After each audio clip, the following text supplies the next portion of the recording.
Kịch cắn sẽ không, chúc quý vị có những phút giây thư giãn.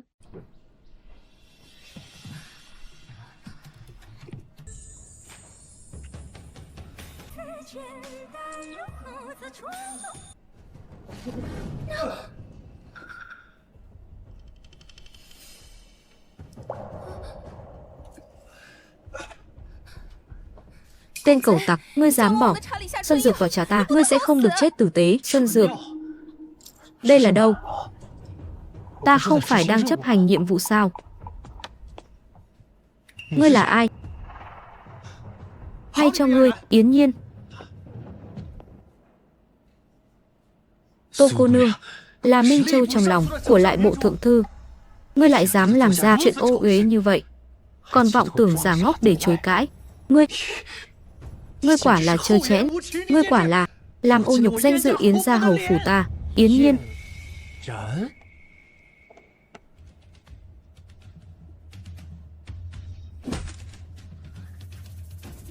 hừ, đồ vô tri.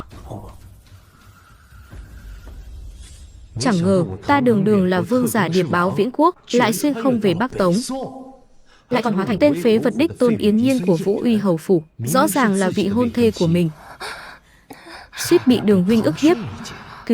Cứu ta. Tô cô nương, nàng cứ yên lòng, bổn thiếu gia nhất định sẽ hảo hảo làm nàng dì nước.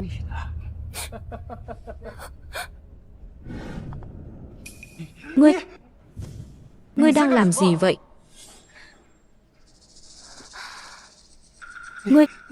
Ngươi sao dám làm vậy?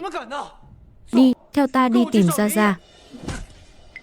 Lại bị đối phương một côn đánh ngất, bị hãm hại thành hung thủ, thật là xui xẻo. Người đâu? Mau trói tên phế vật này lại, giao cho Gia Gia trừng phạt.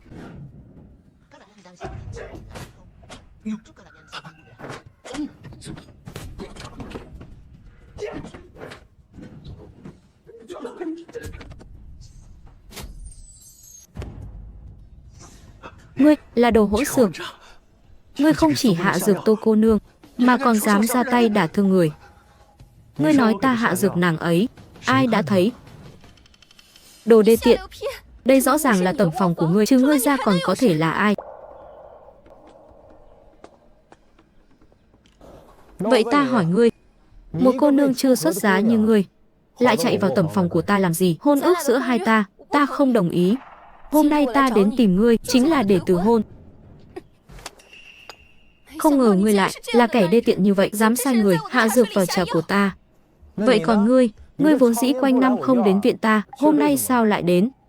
Ta tự nhiên là lo lắng cho Tô cô nương.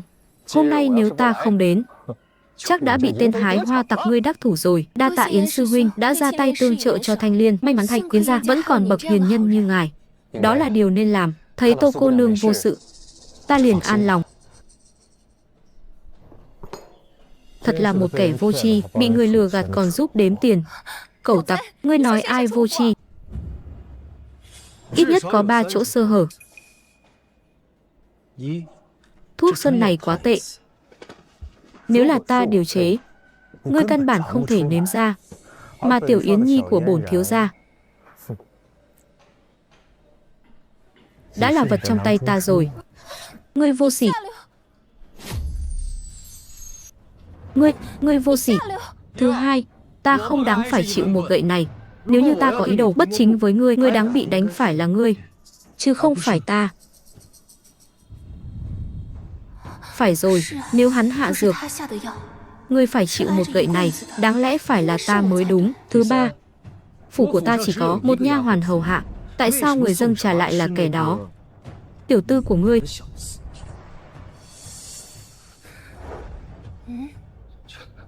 Vô đồ, không có chuyện đó. Thật ư? Như ý, mau tới giúp. Đường ca ngất rồi, mau tới giúp huynh ấy. Đến đây. Công tử nhà ta ở đâu? Công tử, người không sao chứ? Người dâng trà là hắn, đúng không? Phải.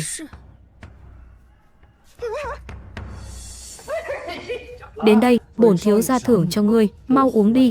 Ta không uống. Chủ tử cứu mạng, chủ tử.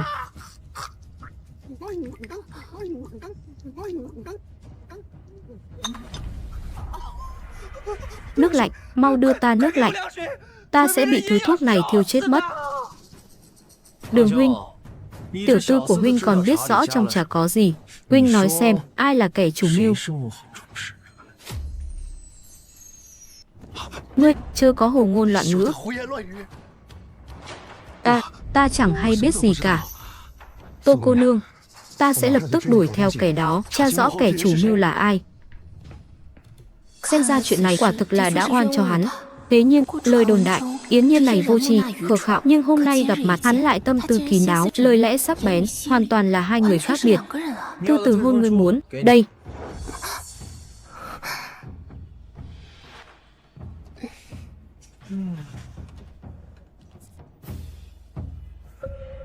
Nét chữ này, nét chữ hùng hồn, khí phách. Thật có khí thế long cân hạc cốt. Sao, Tô cô nương không nỡ rời đi? Hay là ở lại cùng ta uống thêm chén nữa? Ngươi là đồ hỗn xược. Yến Nhiên, ngươi chớ có hối hận. Yến Đào tên vô tri này hôm nay lại có vẻ tinh danh hơn đôi chút, định hãm hại ta. Yến ta, thân là đích tôn hầu phủ, đắc tội với thượng thư phủ, chỉ cần ta thân bại danh liệt, tước vị hầu phủ này tất sẽ là vật trong túi của nhị phòng hắn. Chỉ là khi ta đã xuyên hồn vào thân thể Yến Nhiên này, thì thứ này chính là của ta. Đồ của ta mà cũng dám cướp sao? Kẻ nào ban cho ngươi cái gan ấy? Thiếu gia, tông chủ lập tức sai người mời thiếu gia đến tiền sảnh tham dự đại hội tông tộc, bảo có việc trọng yếu cần tuyên bố.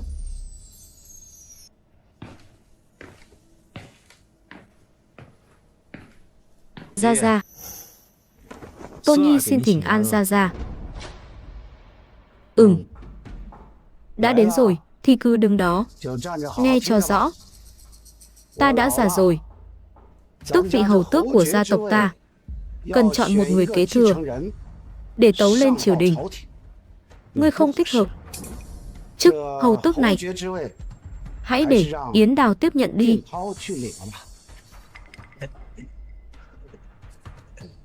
Ai nấy đều hiển nhiên như vậy. Xem ra việc này đã được định đoạt rồi. Làm sao bây giờ, thiếu gia? Ta không đồng ý. Theo lý mà nói, việc kế thừa tước vị không thể dùng từ chọn được. Lễ pháp Đại Tống ta nghiêm minh. Ta thân là trưởng phòng trưởng tôn, tước vị này lẽ ra phải là của ta. Thằng nhóc này bình thường, vốn khù khờ, ít nói, hôm nay sao bỗng đổi tính, dám cãi lời lão gia. Cãi lời thì sao chứ? Gia chủ đã sớm quyết định rồi, ông ấy không phục cũng phải phục. Yến Nhiên à? Yến Đào tài giỏi hơn con. Hắn ta mọi mặt đều hơn con. Cơ nghiệp hầu phủ lớn như vậy, chỉ có hắn mới giữ vững được. Đừng nói nữa. Tên tạp chủng thật có diễm phúc. Có một nha hoàn xinh đẹp như vậy hầu hạ. Đợi ta đoạt được tước vị của ngươi, lão tử nhất định đêm đêm lâm hại tiểu yêu vật này. Yến Đào, hắn có điểm nào hơn ta? Bảo hắn đứng ra so tài cùng ta. Thi từ võ công, thiên văn địa lý, nhãn quan mưu lược, thiên hạ đại sự, hay thi từ ca phú, phong hoa tuyết nguyệt. Dù là hắn rút Peter ra so xem ai khoai to hơn cũng được. Ngươi tùy ý chọn một món, chỉ cần ngươi thắng, tước vị này ta sẽ nhường cho ngươi. Ngươi chọn đi, chỉ cần ngươi thắng được ta sẽ nhường tước vị cho hắn.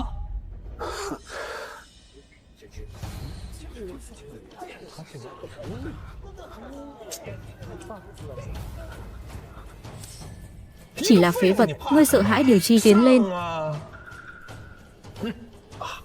Được. Ngươi muốn cùng ta tỉ thí sao? Vậy ta sẽ cùng ngươi tỉ thí võ công.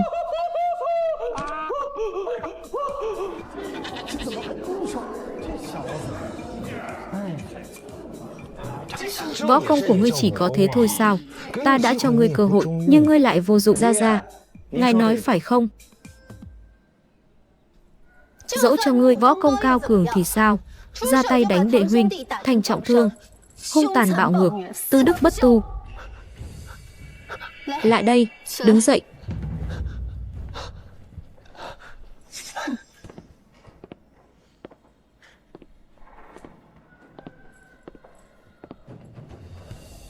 Lão gia, người như vậy, làm sao có thể để hắn kế thừa tước vị hầu ra đây? Đúng vậy. Hắn ta, đồ lòng lang dạ sói, ngươi dám đối xử với Đường huynh như vậy, lại còn mặt mũi đòi kế thừa tước vị sao?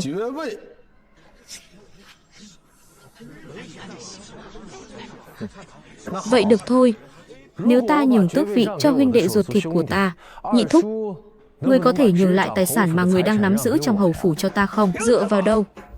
Vậy ta muốn tước vị, tài sản thuộc về phụ tử hai người là đủ rồi chăng? Thế cũng không được. Thì ra là vậy. Nhị thúc là vừa muốn gia sản, lại vừa muốn tước vị. Xem ra là muốn tận diệt, để ta, trưởng phòng trưởng tôn này, phải tay trắng ra đi. Ra. Đây cũng là ý của người sao? Ngươi...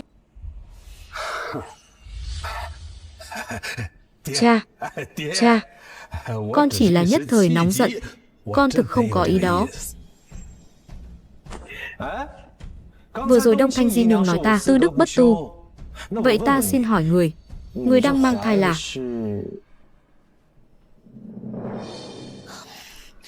Đương nhiên là ấu tử của hầu gia rồi. Sao vậy?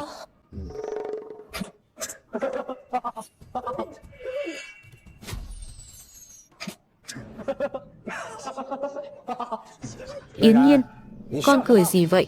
Không có gì, ra, con chỉ là... Đột nhiên nhớ đến một câu chuyện. Chuyện kể rằng có một thư sinh nọ khi ở nơi hoang dã ấy, chàng bỗng thấy một con hổ lao tới vồ chàng, định ăn thịt.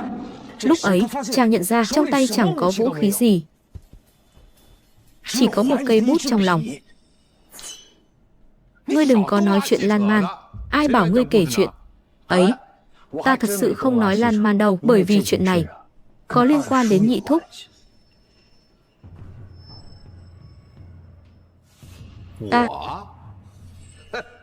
Việc đó căn hệ gì đến ta? Cứ nghe tiếp ắt sẽ rõ. Chàng thư sinh ấy thấy con hổ kia sắp vồ tới nơi chàng liền cầm cây bút giả làm một cây cung, tay kia lại giả vờ kẹp một mũi tên. Chàng bỗng buông tay bắn tên, vút. Ngài đoán xem chuyện gì đã xảy ra? Sau đó thì sao, thiếu gia? Trên đầu con hổ kia quả nhiên cắm một thanh kiếm, nằm phục trên đất, đã chết rồi. Ra, ngài nói xem, tài bắn cung của thư sinh này có chuẩn xác không?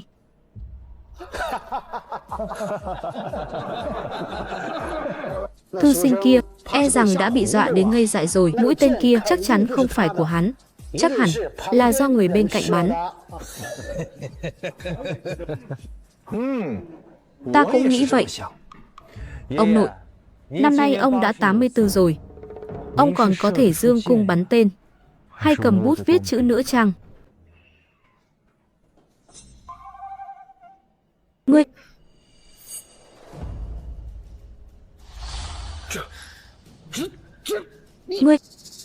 Thiếu gia, tiểu nhân không hiểu.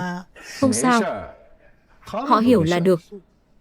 Ta đã nói mà, lão gia đã 84 rồi, vẫn còn có thể sinh con, thì ra là có người thay thế. Con trai hút chọn của cha, vậy là gì Đông Thanh đây, cũng coi như là mỡ chảy, không ra ngoài đồng.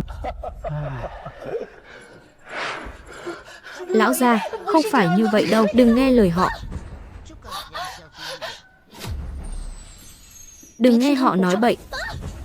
Trong nhà bàn bạc, đại sự kế thừa tước vị, há lại có phần cho tiện tỳ nhà ngươi xen vào. Người đâu? Mau lôi ả ra ngoài. Hầu gia thà mạng, hầu gia thà mạng, hầu gia.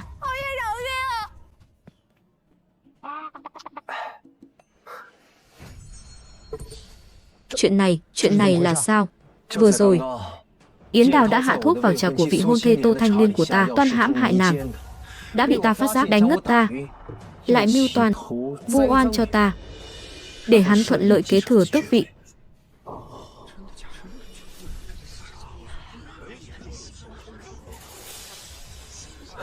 Hồ đồ, vu khống. Đào thiếu gia, rõ ràng là ngài đã sai như ý hạ thuốc mà, mọi người ở hậu viện đều biết. Câm miệng, ngươi là một tiện tỳ. Ngươi, nếu Đường huynh không phục, chúng ta có thể gọi Như ý cùng Tô tiểu thư đến đây, chúng ta đối chất trực diện.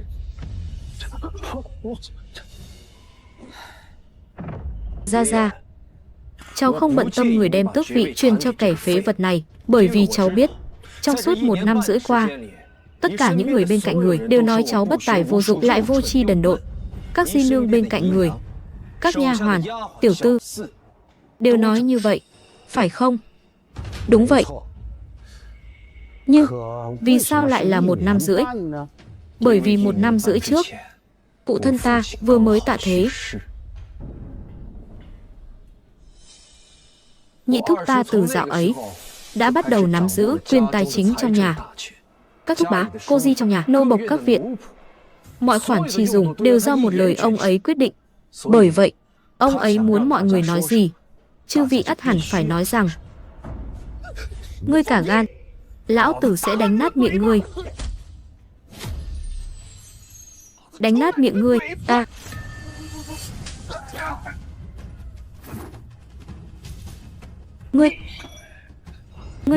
Ngươi dám đánh ta? Đánh ngươi thì sao? Ngươi có tin ta sẽ tống Đông Thanh vào quan phủ, tra tấn nàng đến chết mà nàng vẫn không chịu khai ra kẻ đã khiến nàng mang thai là ai không? Ra, chức tước này Tôn Nhi có thể không cần, gia sản này người muốn ban cho ai thì ban, con có thể tự mưu sinh. Nếu muốn công danh phú quý, con cũng có thể tự mình giành lấy. Chỉ là hôm nay con đã nói nhiều như vậy, chỉ muốn ông nội minh bạch một điều. Dù ông có đưa ra quyết định nào, cháu đều nguyện ý tuân theo. Chỉ là quyết định này là xuất phát từ bản tâm của người, hay là do bị người khác lừa gạt mà nói ra. Tuy người đã cao tuổi, nhưng ta tin rằng sự cương nghị dũng cảm của tổ tiên vẫn chảy trong huyết mạch của người. Người là gia chủ họ Yến, là võ uy hầu của Đại Tống, không nên để người khác lừa gạt, đùa cợt. Nói hay lắm.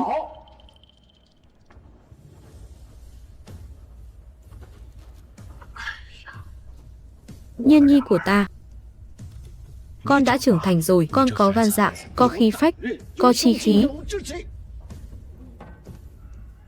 Lão nhị, từ nay về sau, ta sẽ đích thân quản lý mọi việc trong nhà, việc lớn việc nhỏ đều không cần ngươi bận tâm nữa. Cha, ngươi sao có thể làm vậy chứ?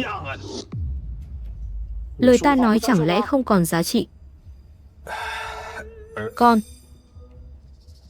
Con đã rõ. Yến Nhiên, đồ cầm thú nhà ngươi, chỉ vài lời nói đã phá hỏng bao nhiêu tâm huyết của ta. Ngươi hãy đợi đấy, ta với ngươi chưa xong đâu.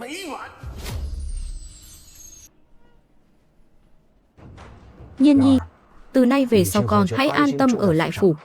Ông nội sẽ đích thân chăm sóc con. Thưa ông, không cần đâu ạ. Cháu thân là đích tôn của võ uy hầu phủ, ha có thể làm chó giữ nhà. Xin cho cháu ra ngoài để lập nghiệp. Nay nhị phòng càng thêm căm ghét ta, nếu cứ ở trong nhà, e rằng lành ít dữ nhiều. Cũng phải. Người đâu? Có, hãy đem bảo đao ra truyền ra đây. Lão gia. Nhiên nhi, thanh đao này do tiên tổ ban tặng. Yến gia ta truyền đời gìn giữ. Từ trước đến nay đều do các đời gia chủ tùy thân mang theo. Hôm nay ta giao nó cho con.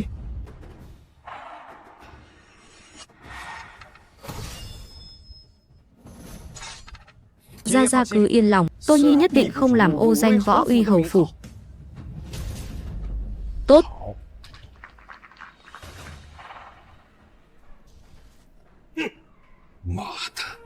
Chức tước sắp đến tay, cứ thế mà bay mất. Yến Nhiên này thật đáng chết.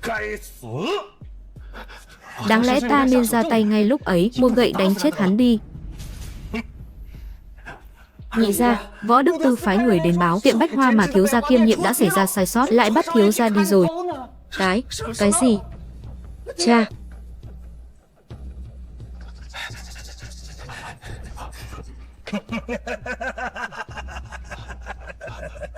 Trời giúp ta rồi. Thật sự là trời giúp ta rồi. Cha ơi,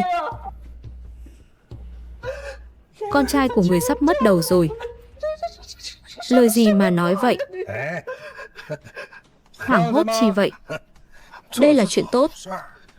Chớ quên rằng Chức vụ này vốn dĩ là của Yến Nhiên, là ta mạo danh thế chỗ mới có được. Mà ngươi sau khi nhậm chức vẫn luôn ở công trường Bách Hoa Điện, người quen biết ngươi trong Võ Đức Tư là rất ít ỏi. Bọn họ căn bản không phân biệt được dung mạo con cùng Yến Nhiên. Phụ thân, vậy ý người là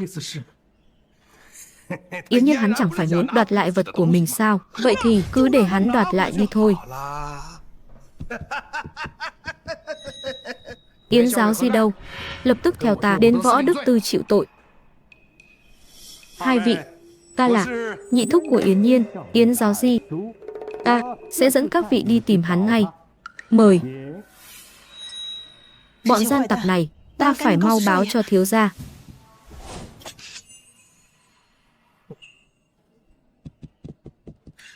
Không hay rồi, thiếu gia. Sao vậy?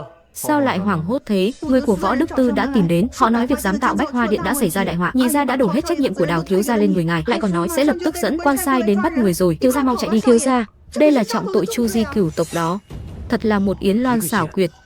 Dám để Yến Đào thế chỗ chức quan của ta, xem ra đã sớm muốn đoạt mạng ta rồi. Đợi ta chết đi, liền để Yến Đào mạo danh ta, kế thừa mọi thứ.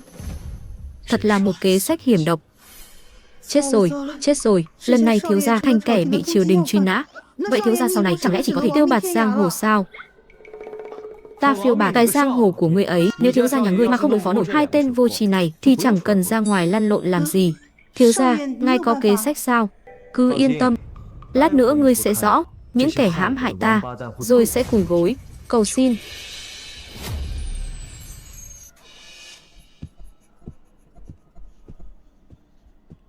Thiếu gia, bật ngài dặn mua, ta đã mang đến rồi. Nhưng mà, hình như nhị gia đã phát hiện ra ta muốn hắn phát hiện ra ngươi. Ngươi hãy ghé tai lại đây.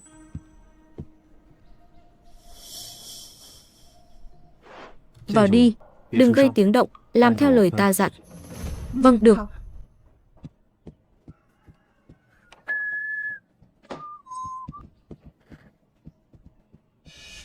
Tiểu tử kia, ngươi trốn giỏi lắm. Ngươi tưởng trốn đến đây là an toàn sao? Mơ đi. Nhị thúc, ngươi đến thật đúng lúc. Cháu đang muốn hỏi người đây. Chức vụ hiệu di Võ Đức Tư này rõ ràng là của cháu, cứ sao lại để Yến Đào mạo danh cháu? Giờ xảy ra chuyện, lại đẩy cháu ra gánh tội thay. Chuyện này, nơi đây không có người ngoài. Vậy ta xin nói thẳng.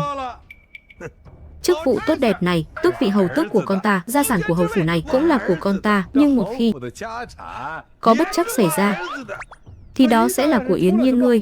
Ngươi có hiểu không? Đó là của ngươi đó. Hiểu chưa? Lại còn cầm cái roi rách nát mà quất tới quất lui. Thế nào?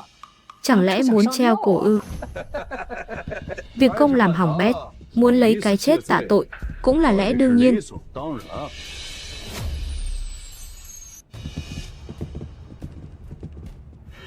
Hoàng Tư Thừa, những lời vừa rồi hẳn là ngài cũng đã nghe thấy. Chính là Yến Đào này đã mạo danh ta. Nếu muốn truy cứu trách nhiệm, hẳn phải tìm y. Ta chẳng màng các ngươi, rốt cuộc ai mới là Yến Nhiên thật. Yến gia phải cử ra một người gánh vác tội lỗi này.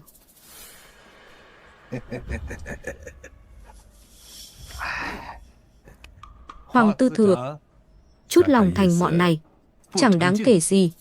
Xin ngài vì Vũ Uy hầu phủ mà dọn dẹp môn hộ.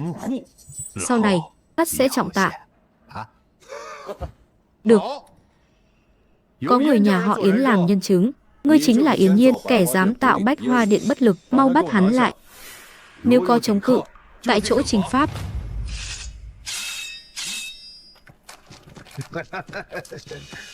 Tiểu tạp chủng, dám đấu với ta, hãy chờ chết đi. Được thôi. Vậy thì cùng chết.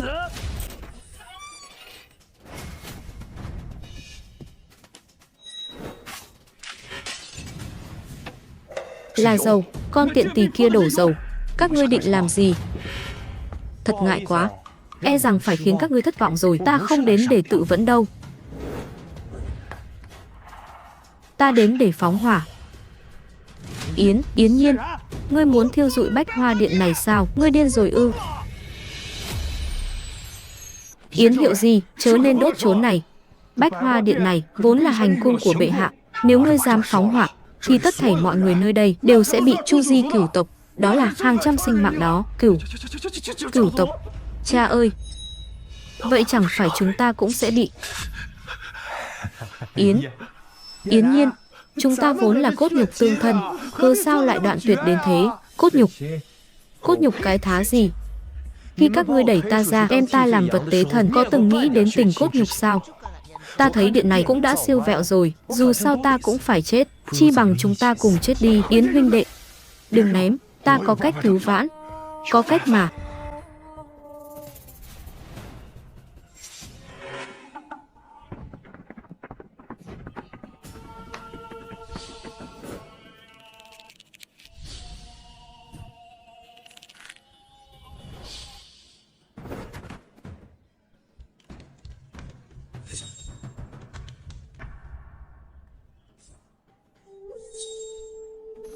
Vị quan gia này, tay của ta chẳng được vững vàng như thiếu gia nhà ta đâu. Nếu ngươi không đưa ra một lời giải thích hợp lý, tay ta mà run lên, ấy, đừng, e rằng sẽ châm lửa hết cả đấy.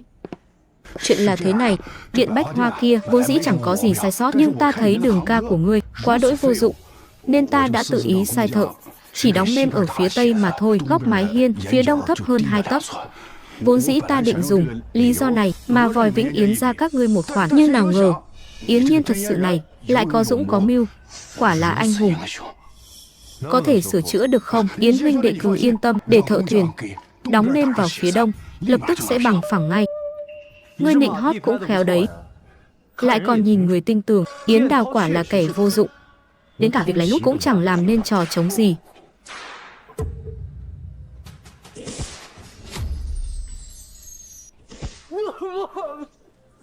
Ngươi còn dám giở trò hèn hạ với ta sao? Thật sự nghĩ ta không dám giết người ư?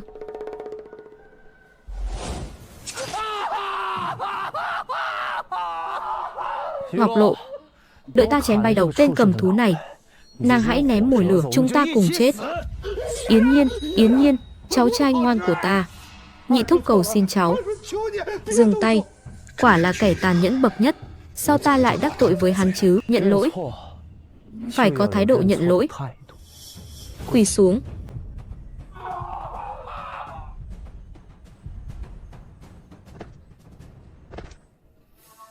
Yến huynh đệ, hay là huynh đây, thay đệ giết 2 tên hỗn đản này. Đệ ngươi giận đi. Ngươi, tên tư thừa tham lam vô độ kia mới là kẻ gây họa. Ngươi không tự biết thân phận mình sao? Không đánh không quen biết mà. Tuy huynh đệ có nhiều điều đắc tội, nhưng việc hôm nay của chúng ta hãy khiến chuyện xấu hóa tốt, chẳng phải càng hay sao? Làm sao hóa tốt được? Hiền đệ kiến tạo Bách Hoa Điện có công, ca ca ta sẽ tấu lên trên, hiền đệ ắt sẽ thăng quan, chức võ đức tư thiếu giám, ắt hẳn sẽ nắm chắc trong tay. Tốt. Ngọc Lộ, ngươi hãy chép lại tội chứng mưu hại ta, rồi ký tên điểm chỉ, ta sẽ tin ngươi. Nếu ta đã chết rồi, chẳng phải cả đời sẽ bị ngươi nắm thóp sao? Nếu ngươi không chết, làm sao ta tin ngươi sẽ không báo thù ta sau này? Ngọc Lộ, ném. Ta chết.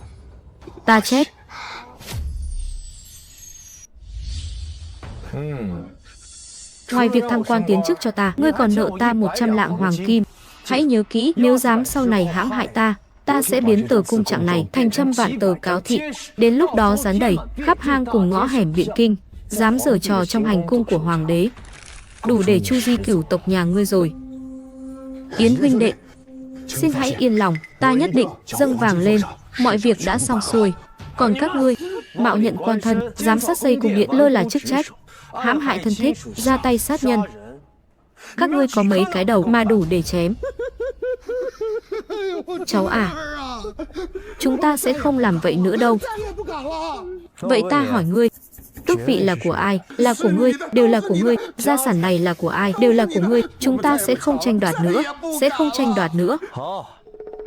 Các ngươi cũng phải ký tên điểm chỉ. Nếu sau này dám hãm hại ta, tất cả chúng ta sẽ cùng chịu họa.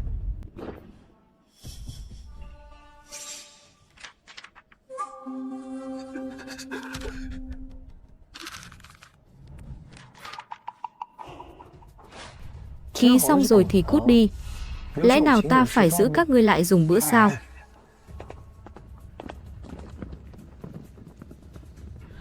Thiếu gia, ngươi quả thực quá tài giỏi, bảo bọn chúng quỳ xuống nhận tội, bọn chúng liền quỳ xuống nhận lỗi, thế thì đã thấm vào đâu? Võ Đức Tư có quyền giám sát trăm quan, trong tay vị tư thừa này, chẳng khác nào Minh Châu bị vùi dập. Thiếu gia nhà ngươi nhất định phải đoạt được nó. Như vậy mới có thể giúp ta quét sạch kẻ thù, thay ta tiêu diệt ân oán. Tiểu nha hoàn này của ta, nay đã lớn thế này rồi. Thiếu gia nhìn vào khu vé của ta, đáng ghét.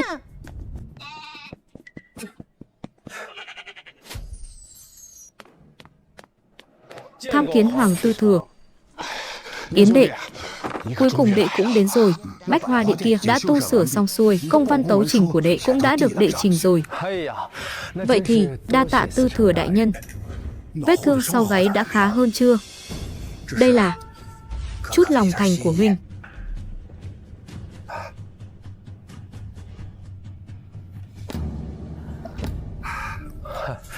Đa tạ đại nhân quan tâm, đã không còn đáng ngại nữa. Vậy thì thật tốt quá. Nếu đã vậy, hôm nay ngươi có thể nhậm chức chăng?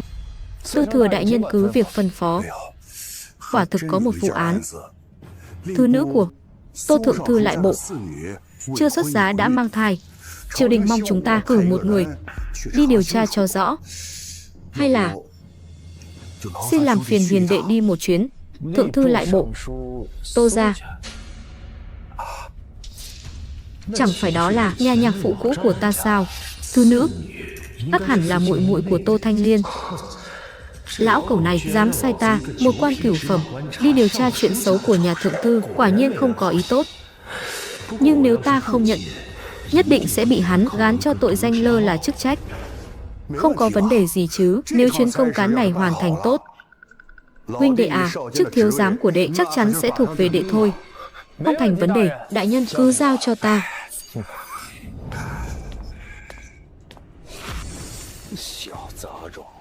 Ngươi nghĩ tiền của lão tử dễ lấy vậy sao? Nếu chuyến đi này không thành công, dù không chết, cũng phải lột một lớp da. Không ai được phép nói ra, hiểu chưa? Làm ơn thông truyền một tiếng. Yến Nhiên của Võ Đức Tư cầu kiến Tô thượng thư. Yến Nhiên của Võ Đức Tư, ngươi còn biết liêm sỉ chăng? Phủ thượng thư chúng ta đã cùng Yến gia các ngươi giải trừ hôn ước, chẳng còn chút liên hệ nào. Ngươi còn dám đến tận cửa dây dưa. Thật là ếch ghẻ, muốn ăn thịt thiên nga, đúng là si tâm vọng tưởng. Ngươi nghe cho rõ đây, không phải Yến Nhiên của Võ Uy hầu phủ, mà là Yến Nhiên, hiệu di của Võ Đức Tư. Thì đã sao? Nếu không cút đi, ngươi có tin không lão tử?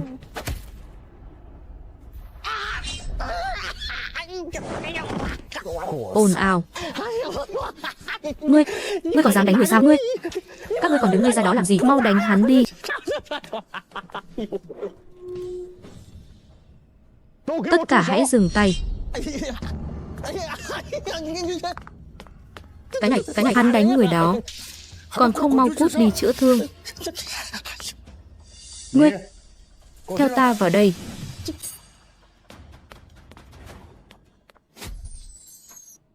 Ai đã ban cho ngươi cái gan đó, dám cả gan đánh quản sự phủ thượng thư ta?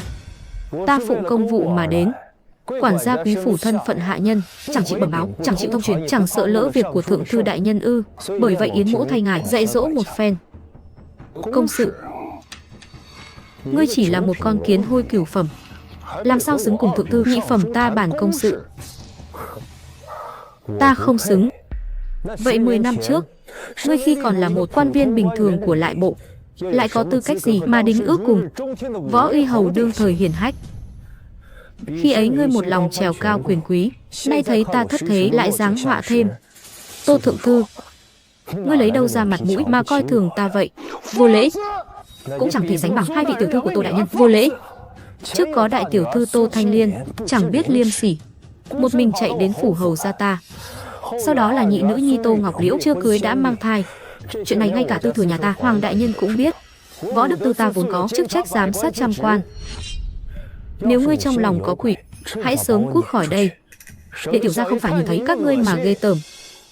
Hoàng Cổn tên nô tài này, dựa vào quyền hạn giám sát trang quan, lại phái kẻ lanh mồm lanh miệng này, bọn phế vật dám trêu ngươi lão phu. Thôi vậy, hãy nhẫn nhịn phen này, sau này sẽ tìm cơ hội trừng trị chúng.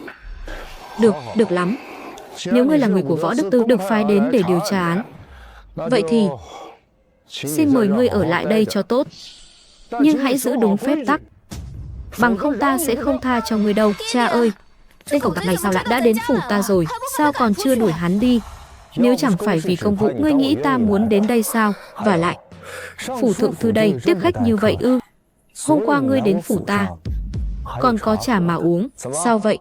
Đến chỗ ngươi ngay cả nước nóng cũng không có ư? Ngươi, đồ háo sắc. Thôi đi, hãy yên lặng một chút, dâng trà.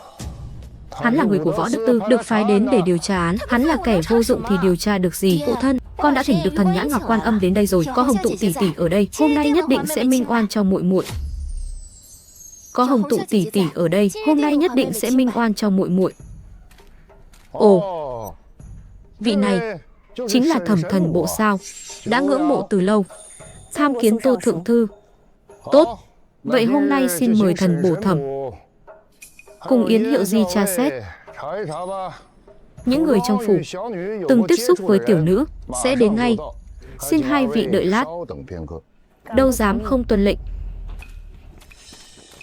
Tỷ tỷ, hắn chính là tên háu sắc Yến Nhiên nó. Hôm qua ta vừa hủy hôn, hắn lại chạy đến quấy nhiễu, thật đáng ghét. Lát nữa tỷ hãy tìm cơ hội đuổi hắn đi. Người này thần thái điềm tĩnh, không vội vàng, hấp tấp, trông không giống kẻ háo sắc. Hắn ta giỏi lừa gạt nhất. Tỷ tỷ, người hãy tìm muội, nhất định phải đuổi hắn đi. Được rồi, ta thật sự hết cách với muội. Vậy lát nữa ta sẽ nghĩ cách. Muội biết tỷ tỷ là tốt nhất mà.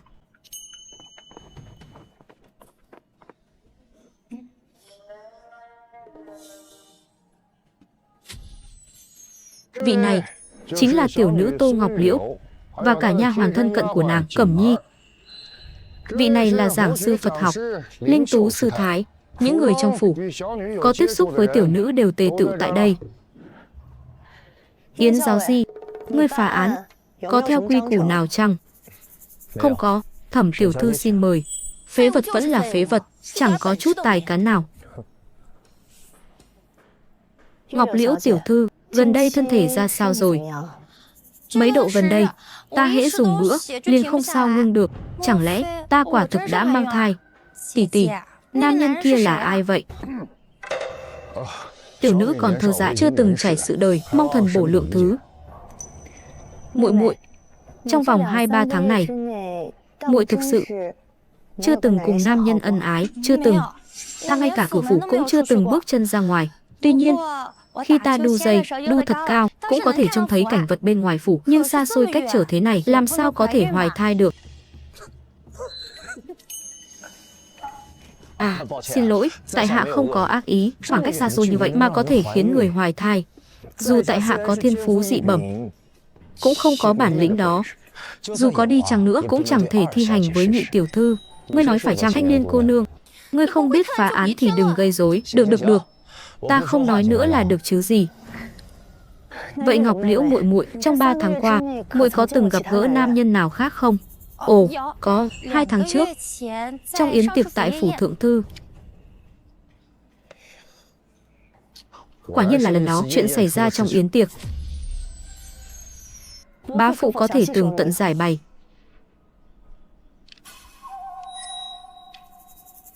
Tỷ, để muội nói cho. 2 tháng trước, phụ thân vì muốn cái gì đã mở một yến tiệc, mời công tử của tể tướng Đỗ Phục Long, con trai của đại tướng quân Hồ Diên Khánh là Hồ Diên Quyết, cùng với tài tử Biện Kinh Nhan Địch đến dự. Muội sau khi uống rượu không thắng được tử lượng, liền cáo từ trước. Vậy Ngọc Liễu muội, sau khi nàng rời tiệc, đã trực tiếp về khuê phòng của muội ư? Không phải. Hôm ấy ta uống rượu nên say quá, rồi đi đến Thụ Phương Đình, đầu óc choáng váng nên ta đã ngủ một giấc. À phải rồi, yếm của ta còn bị mất nữa. Không cần nói nữa, chắc chắn là một trong 3 người đó. Người đâu? Mau giúp ta thỉnh 3 vị công tử kia đến đây.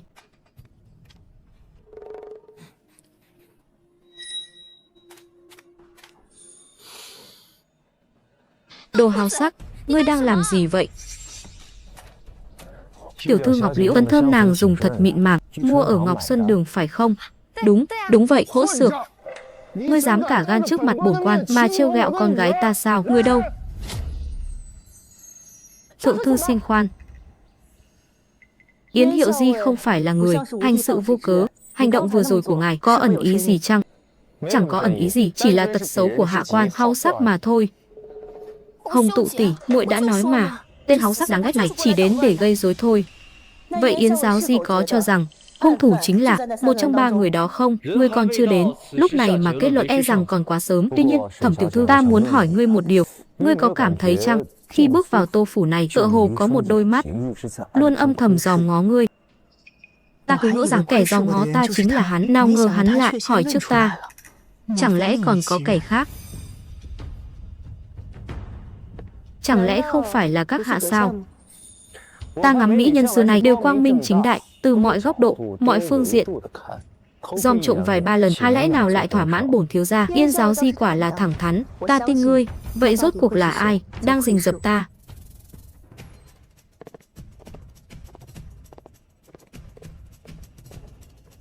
Bái kiến thượng thư đại nhân. Ba vị đây. Đây là Thẩm Hồng Tú, bổ đầu của Khai Phong phủ. Thẩm Hồng Tú và cả Yến Nhiên, giáo Di của Võ Đức Tư. Họ chuyên đến để điều tra vụ án này. Ngoài ra, nếu có vị công tử nào lỡ say rượu mà thất đức, thì giờ đây xin hãy nói ra. Lão Phu cũng chẳng phải kẻ bất cận nhân tình. Thượng thư đại nhân, việc này tuyệt không phải do Đỗ Mỗ gây ra. Tại hạ có thể thề với trời, cũng tuyệt không phải ta, cũng tuyệt không thể là tại hạ.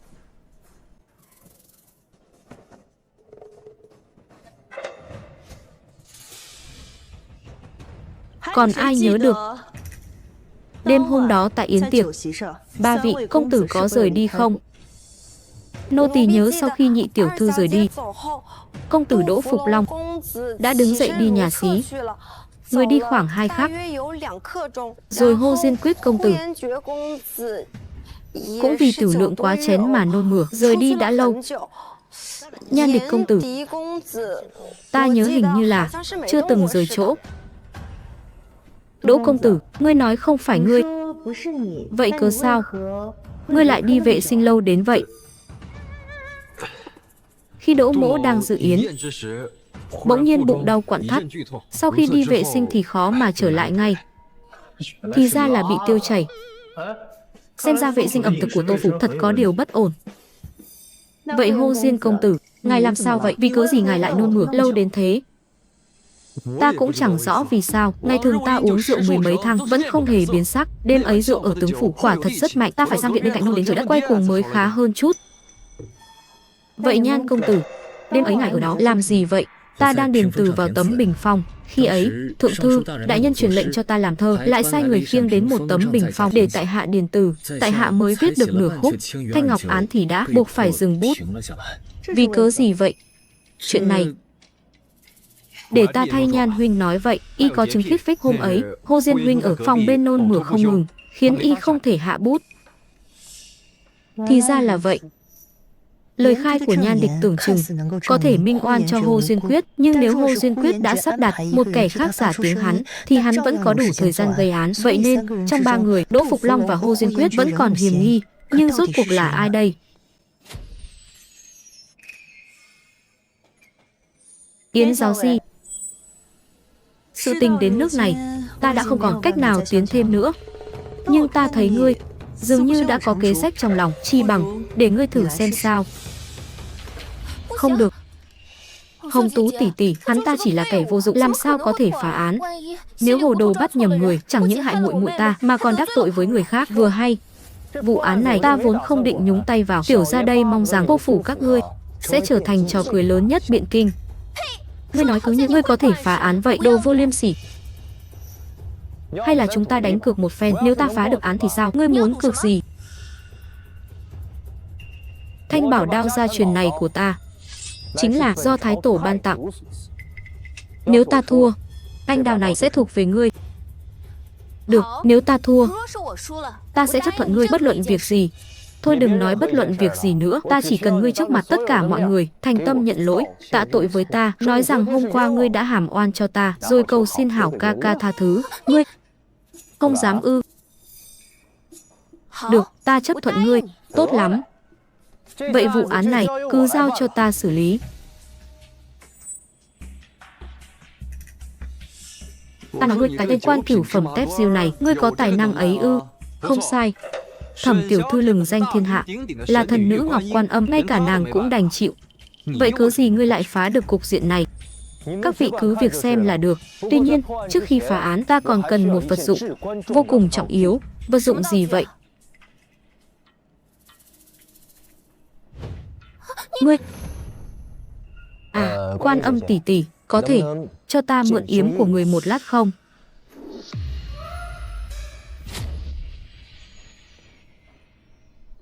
Vô lễ, thể thống gì đây?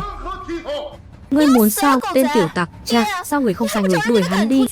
Ta nói này, tiểu tử kia, ngươi chán sống rồi sao? Dám cả gan trêu ghẹo thần bổ Thẩm, tên phàm phu vô tri. Ngươi có biết phụ thân của Thẩm tiểu thư chính là quốc sư đương triều không? Ngươi có mấy cái đầu để chặt. Nếu vụ án này đã giao cho ta xử lý, vậy thì ta tự nhiên có lý do để đoạt lấy vật ấy. Hồng Tú cô nương có bằng lòng nhịn đau cắt ái chăng? Ngươi thật sự có thể bắt được hung phạm ư? Nếu không thể, đầu của Yến mỗ sẽ dâng lên. Được, ta cho ngươi.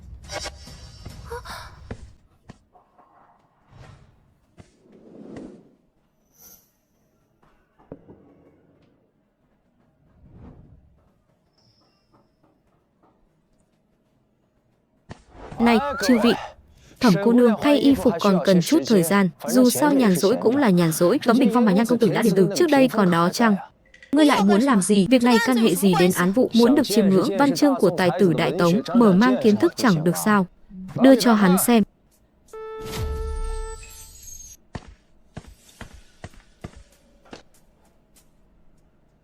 Một đêm mưa khói ngập đồ tô,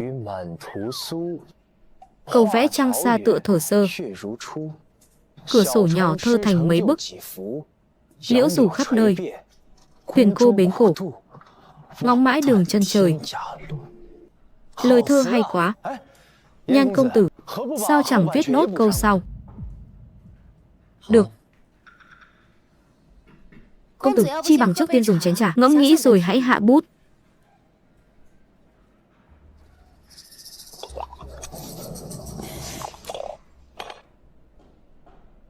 Yến giáo di.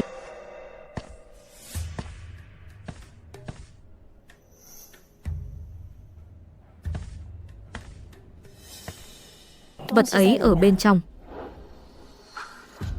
Tên tiểu tặc kia, đó là vật riêng tư của Hồng Tú tỷ tỷ. Ngươi sao dám như vậy?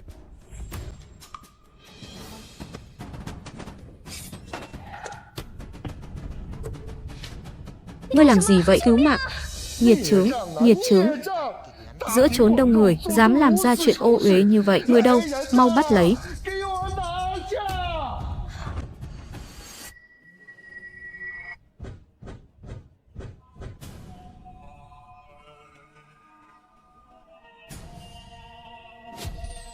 Quả nhiên là ngươi, kẻ lưỡng tính có tật thích đồ vật.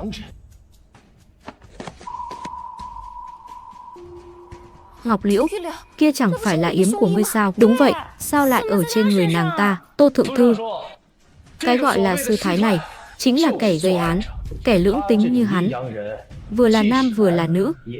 Phía dưới có hai bộ phận của nam nhân còn có thể co rút vào bụng. Vậy cớ sao người lại chẳng thu đao? Ngươi đánh ta làm chi? Thẩm bổ đầu hành sự khẩn cấp, mong thứ lỗi. Chỉ có vật thân cận của thần nhãn Ngọc Quan Âm mới có thể khơi dậy dục vọng tày trời của tên ô tăng này. Chẳng hề chi, miễn sao bắt được kẻ ác là được. Vậy ra lúc nãy ngươi ngửi mùi của Ngọc Liễu tiểu thư và những người bên cạnh nàng không phải để trêu ghẹo, mà là để tìm ra kẻ hung thủ thật sự là ai. Đa số ni cô trên người chỉ vương mùi đàn hương của tự viện, thế nhưng mùi hương trên người nàng ta lại giống hệt mùi phấn hương Ngọc Xuân Đường của nhị tiểu thư. Hơn nữa, nồng độ còn đậm hơn cả nha hoàn thân cận của nhị tiểu thư. Điều này chứng tỏ trên người nàng ta nhất định có vật tùy thân của nhị tiểu thư. Cộng thêm yếm lộ của nhị tiểu thư, việc yếm bị đánh cắp, hắn chính là kẻ nhân lúc Ngọc Liễu tiểu thư say rượu mà làm nhục nàng, một kẻ ái vật lưỡng tính. Hơn nữa, trước đây, kẻ lén lút rình mò ngươi cũng chính là hắn. Ngươi cẩu tặc này, lão phu còn đối đãi ngươi bằng lễ nghĩa, cho ngươi dạy con gái ta Phật pháp, ngươi đáng chết.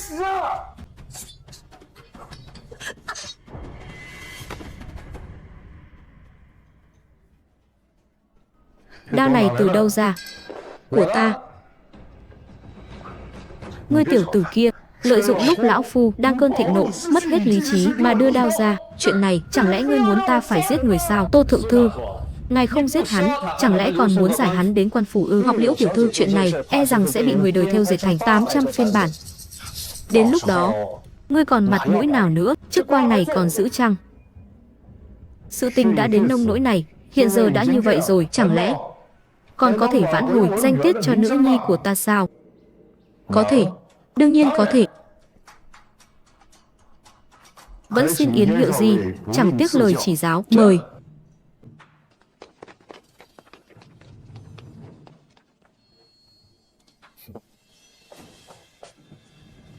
Ngươi, khối ngọc này là khi nhị tiểu thư hạ sinh vốn ngậm trong miệng. Ngươi nói càn gì vậy? Đây rõ ràng là sinh nhật muội muội năm ngoái, mẫu thân ta mua tặng nàng. Ngươi câm miệng, ta nói là từ khi sinh ra đã có, các ngươi ra ngoài phải nói như vậy. Ngươi, Thanh Liên, dừng lại. Nhị tiểu thư kiếp trước là một cây giáng châu tiên thảo, mà tình lang của nàng chính là khối đá nữ hoa dùng để vá trời. Sau này, khối đá ấy hóa thân thành thần anh sứ giả. Trên thiên giới, ngài ngày ngày tưới tắm cho gốc tiên thảo này. Gốc tiên thảo ấy cũng cảm niệm ân đức của ngài. Sau khi hóa thành hình người, đã tự thề trong lòng sẽ dùng 3 đời 3 kiếp để báo đáp ân tình của vị sứ giả này. Đây dường như vẫn là một câu chuyện thần thoại vậy. Thằng nhóc này rốt cuộc đang bày mưu tính kế gì đây? Khi ấy, thần anh sứ giả cũng đã ban một góc đá vá trời cho tiên thảo làm tín vật. Chính là khối ngọc này. Sau này, hai người đều đầu thai chuyển thế đến Đại Tống ta. Tiên thảo chính là nhị tiểu thư ngậm ngọc mà sinh. Nhị tiểu thư đã nằm một giấc mộng mơ thấy thần anh sứ giả. Thế là nàng nhớ lại kiếp trước của họ, nơi tiên giới, tình cảm cùng sự nghiệp. Từ đó, cảm hoài mà mang thai. Thằng nhóc này thật là ăn chê nhà giò tre, quá giỏi bịa đặt. Mà ở một đầu khác của Biện Kinh, vị tình lang do sứ giả thần anh chuyển hóa thành cũng mơ thấy giấc mộng này. Thế là chàng đến Tô phủ, gặp được Tô tiểu thư. Tô tiểu thư này chính là cây giáng châu tiên thảo năm xưa. Thế là mối duyên 3 kiếp lại được nối lại. Kỳ duyên mộc thạch từ đây thành tựu. Hai vị tân nhân cuối cùng cũng thành quyến thuộc. Lý do này thế nào? Thật là một câu chuyện tuyệt vời. Câu chuyện này thật tuyển chuyển động lòng người. Kỳ tình xưa nay chẳng gì sánh bằng. Một kỳ duyên động lòng người đến thế, nếu chép thành sách, ắt sẽ lưu danh thiên cổ. Như vậy, tiểu nữ đã qua được kiếp nạn này. Yến Hiệu Di không những đã cứu mạng tiểu nữ, mà còn giữ được danh dự Tô phủ. Đại ân đại đức ấy, chớ vội tạ ơn. Các ngươi không thấy còn thiếu một khâu trọng yếu nhất sao? Thần anh thị giả đâu rồi? Ngươi ở chốn nào? Phải đó, nhị tiểu thư giờ đây đã mang thai, kẻ ngốc mới chịu nhận lấy. Ngươi lại đánh ta làm chi? Đúng vậy, nam nhân nào lại cam lòng nuôi con kẻ khác? Xem ra muội muội ta chính là thần anh thị giả đó. Thảo dân nhan địch, kẻ hành lầy cả gan, xin cầu thân cùng đại nhân. Hảo hán tử, mau mau đứng dậy. Nhan công tử chính là ân nhân của Tô gia ta. Ngọc Liễu, sao còn chưa tạ ơn Nhan công tử? Đa tạ thần anh thị giả. Thật là tốt, thật là tốt quá. Thẩm bộ đầu, cô có thể giúp ta một việc nhỏ không? Thẩm bộ đầu, cô có thể giúp ta một việc nhỏ chăng? Việc gì vậy? Lát nữa. Chư vị, hôm nay lão phu có được hiền tế này, xin mời chư vị nán lại, dùng chút rượu nhặt tại phủ ta rồi hãy đi. Yến thiếu di hôm nay lập công lớn, xin chớ nên từ chối. Nhớ kỹ chưa? Cứ trông cậy vào người đó. Được, ta đã rõ. Rượu của Tô thượng thư tại hạ không dám từ chối. Tuy nhiên, trước đó còn một việc nữa. Còn việc gì nữa chăng? Ta muốn cùng Nhan công tử độc thoại đôi lời về câu chuyện thần anh sứ giả này. E rằng cần thêm thắt cho vẹn toàn, bằng không, nếu có người hỏi đến ta Nhan công tử khó lòng ứng đối. Được, vậy các ngươi cứ trò chuyện. Hãy che đậy vật dơ bẩn này lại. Chờ chút, ném vào bãi tha ma.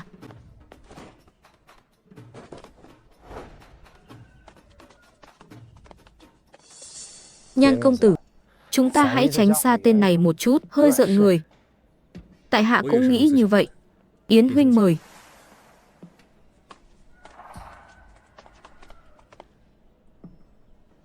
Nhan công tử quả là thấu hiểu đại nghĩa, nhân hậu từ bi, thật sự hiếm có trên đời. Đâu dám, Yến huynh quá lời rồi. Thật ra, Linh Tú sư thái là do ngươi sắp đặt phải không?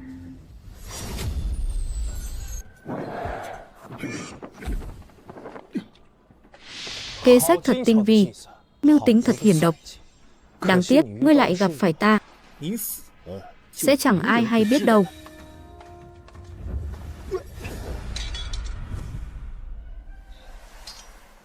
Ban cho ngươi cơ hội mà ngươi cũng chẳng biết dùng. Đại tài tử.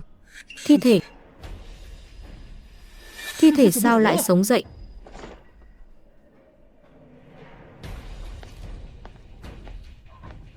Tự cho là thông minh. Ai là thi thể chứ? Sao lại là ngươi? Khoan đã nhớ kỹ chưa? Việc này trông cậy vào ngươi. Được, ta đã rõ. Thì ra vừa rồi ngươi đã phát giác ta có điều bất thường, bởi vậy mới sai nữ bổ đầu này giả làm thi thể để bắt ta. Sai rồi. Từ khi ngươi bước vào cổng Tô phủ, ta liền bắt đầu nghi ngờ ngươi, hoặc giả kể cả Tô thượng thư cùng tất cả mọi người đều chưa thoát khỏi danh sách hiểm nghi của ta.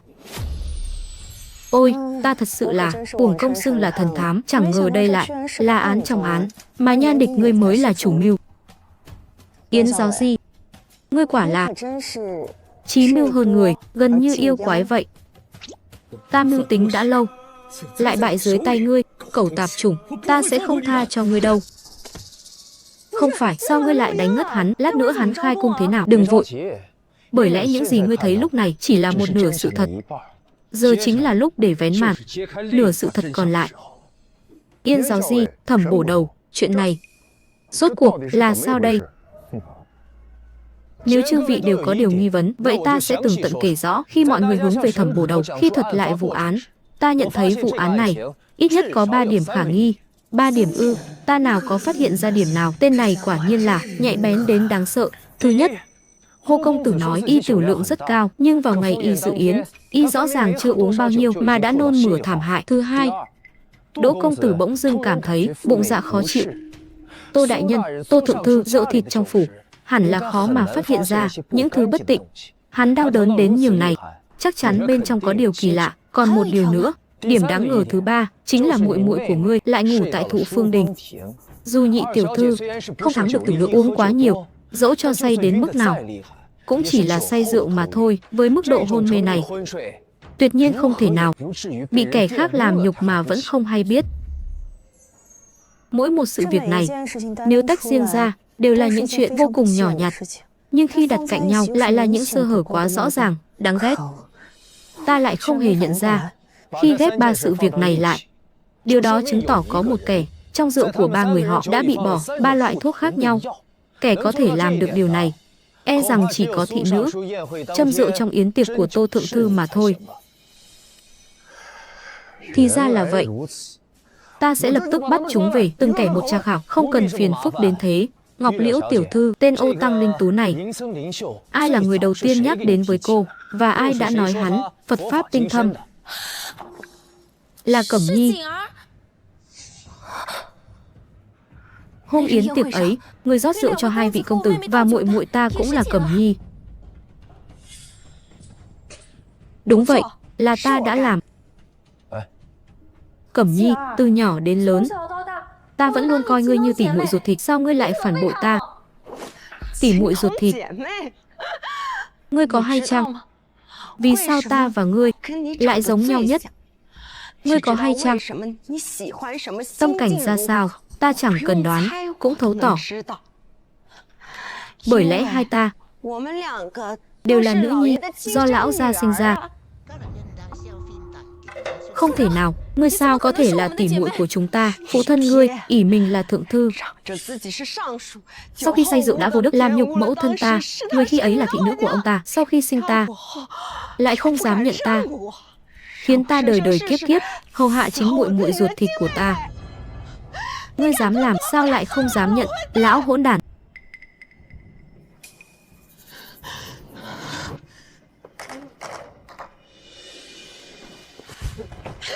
Giải nàng ta xuống. Không cần các ngươi động thủ, lão tặc vô sỉ.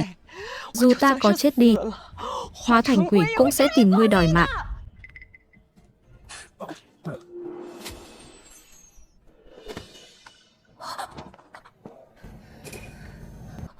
Nàng trúng độc từ khi nào?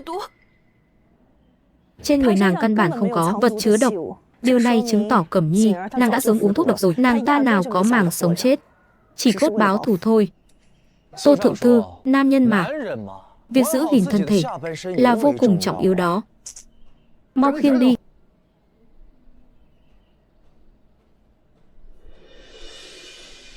Những tình tiết hiện tại này, nếu sâu chuỗi lại, sẽ ra chân tướng.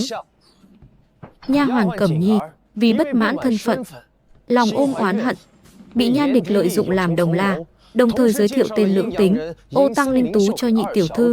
Thế là, vào đêm yến tiệc, kế hoạch đã bắt đầu. Nhan Địch đã đưa Cẩm Tú 3 loại độc dược khác nhau, khiến Đỗ công tử đau bụng, Nhan thiếu gia nôn mửa, nhị tiểu thư choáng váng. Ngay sau đó, nàng đã đưa nhị tiểu thư đang mê man đến Thụ Phương Đình. Nước. Tiểu thư, ngươi đợi một lát, nô tỳ đi lấy nước cho người.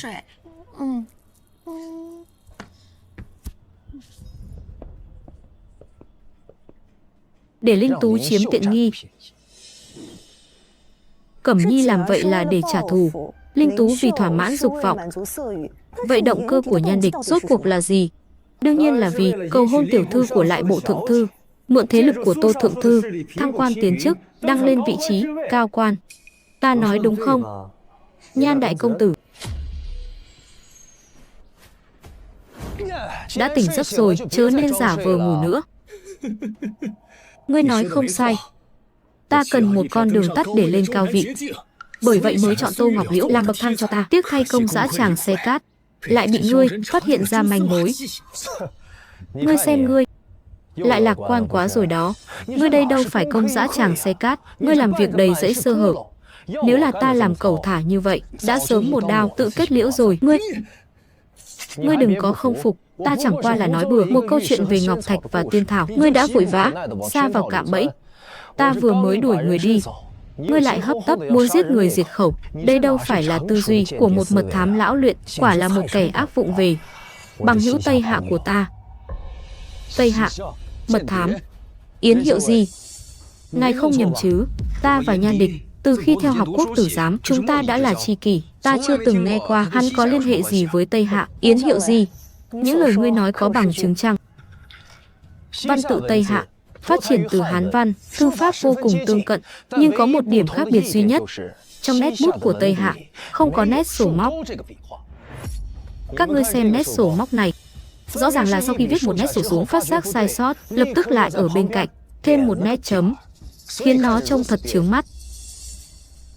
Ta nói đúng không, Nhan đại công tử? Đây chỉ là suy đoán của ngươi. Các vị quân vương tại vị ai mà chưa từng viết sai chữ, đây chính là chứng cứ. Thật nực cười. Đúng là một đôi tay tinh xảo, không chỉ có thể làm thơ phú tử, mà khi giết người cũng thật trôi chảy. Ngươi có ý gì? Vết chai của kẻ sĩ, thông thường, chai sạn ở ngón trỏ và ngón giữa, là do cầm bút mà thành. Ngươi không chỉ có chai bút, mà còn có một vết chai sần sùi, cứng như sừng, vắt ngang ngón cái. Đây rõ ràng là vết chai do kéo cung cứng, và dây cung cọ sát lâu ngày. Nhan công tử, ngươi dù có đọc sách thánh hiền, nhưng vẫn không thể xóa bỏ dấu ấn của Thảo Nguyên. Cái này, đây chỉ là ta văn võ song toàn, biết dùng cung thì có sao đâu. Ngươi cùng ta đồng môn nhiều năm, ta chưa từng thấy ngươi dùng cung. Rốt cuộc ngươi đang che giấu điều gì? Ngươi vốn ưa thích bạch y, ấy là bởi Tây Hạ tự xưng đại bạch cao quốc. Bởi vậy ngươi bất kể xuân hạ thu đông đều một thân thuần bạch. Ngươi quen uống sữa bò sữa dê nên đối với trà mà người Tống ưa chuộng không thể tiếp nhận. Ngươi có thể thay đổi khẩu âm, thuộc lòng kinh điển, đến cả tiếng mẹ đẻ cũng quên, song nét bút ngươi đầy khí lực.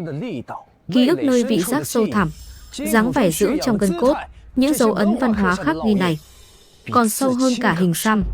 Kẻ nhìn thấu ngươi chẳng phải đôi mắt ta, mà là linh hồn Tây Hạ. Ngươi chẳng thể lột bỏ. Yến Nhiên, ngươi quả là một yêu nghiệt. Ta nhận tội. Ta chính là mật thám Tây Hạ, Hạ Lan Khuyết. Ngươi, tên Tây Hạ kia, ta cứ ngỡ sẽ gả con gái cho ngươi. Nếu để ngươi đắc chí, bước chân vào triều đình, làm trung thư bệ hạ, há chẳng chu di cửu tộc Tô gia ta sao? Trên triều đình các ngươi, kẻ mục nát làm quan, vua hôn quân, Tôi Nịnh Thần, Giang Sơn Đại Trung Nguyên tươi đẹp lại rơi vào tay lũ người xấu xa như các ngươi, thật đáng than, đáng tiếc thay. Cẩu mang tử, còn dám cứng miệng. Ngươi có tin không? Ta sẽ cắt lưỡi ngươi làm mồi nhắm rượu. Hồ Diên huynh bớt giận. Kẻ này đã là mật thám Tây Hạ. Tất hẳn trong bụng hắn còn nhiều bí mật. Chi bằng trước hết hãy ép hỏi hắn có đồng bọn nào trong Đại Tống hay không. Muốn biết bí mật trong bụng ta ư? Được thôi, hãy để ta viết nốt nửa câu sau, ta sẽ nói ra tất cả. Việc này có gì khó? Mau đi viết đi.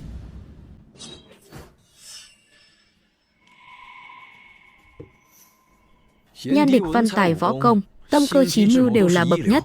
Đáng tiếc thay, lại là người Tây Hạ. Đáng tiếc sau này chẳng thể thưởng thức những vần thơ tuyệt diệu ấy nữa. Sao ngươi vẫn chưa động bút? Chẳng lẽ muốn đợi đến khi độc phát thân vong? Ta quên chưa nói cho ngươi hay, chính vào lúc ngươi bị ta đá ngất đi, cây bút này đã bị độc trên đó, do Cẩn Nhi liếm sạch rồi. Giờ đây ngươi có liếm đi liếm lại cũng chỉ toàn là nước bọt của nàng ấy mà thôi.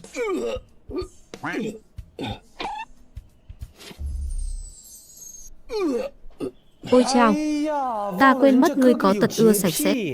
Xin lỗi mà. Mau lau miệng cho hắn đi. Thì ra là vậy. Ta cứ thắc mắc vì sao nha hoàn kia bỗng dưng lại chết. Yến Giáo Di, ngươi thật lắm mưu nhiều kế. Mọi chuyện đều bị ngươi tính toán cả rồi. Ta đã dày công mưu tính nhiều năm, ngay cả con đường hoạn lộ 10 năm sau cũng đã sắp đặt, lại bị tiểu nhân ngươi nhìn thấu. Giờ đây, đến chết cũng chẳng xong. Quả là trời xanh đố kỵ anh tài. Ta đố kỵ ngươi ư? Một kẻ phế vật như ngươi còn dám tự xưng anh tài, mưu đồ thâm độc của ngươi chỉ trong chưa đầy nửa ngày đã bị ta phá tan tành. Ngươi còn mặt mũi tự khoe khoang trước mặt ta sao? À mà này, cái thứ bỏ đi này, ngươi gọi đây là thơ ư? Câm miệng. Ngươi chẳng qua chỉ là kẻ tâm cơ quỷ quyệt, thứ võ phu hèn mọn chưa đọc được mấy chữ, cũng dám chỉ trích thơ từ của ta sao? Ta không xứng ư? Vậy ngươi hãy xem cho rõ đây.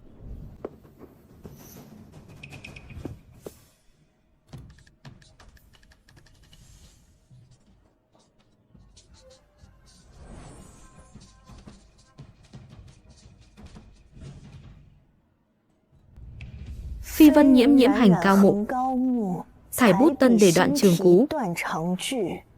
Vấn nhàn tình đô kỷ hứa, nhất xuyên yên thảo, mãn thành phong nhứ, mai tử hoàng thì vũ. Thơ hay, chữ tốt lắm. Thật là một tấm lòng son sắt, thâm tình.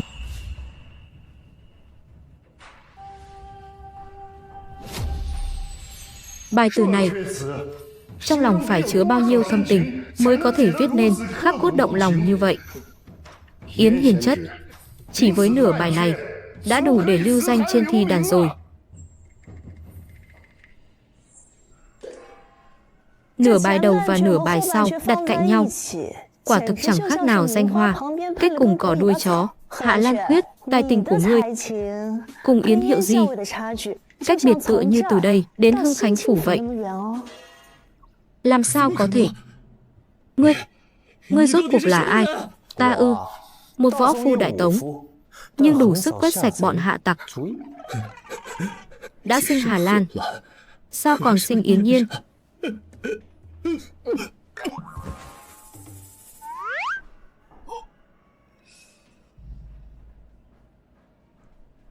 Chưa chết, chỉ là bị đả kích quá lớn nên ngất đi thôi. Chưa chết thì tốt, cứ thế mà bắt lấy, việc thẩm vấn sẽ dễ dàng hơn. Người đâu? Đem xuống.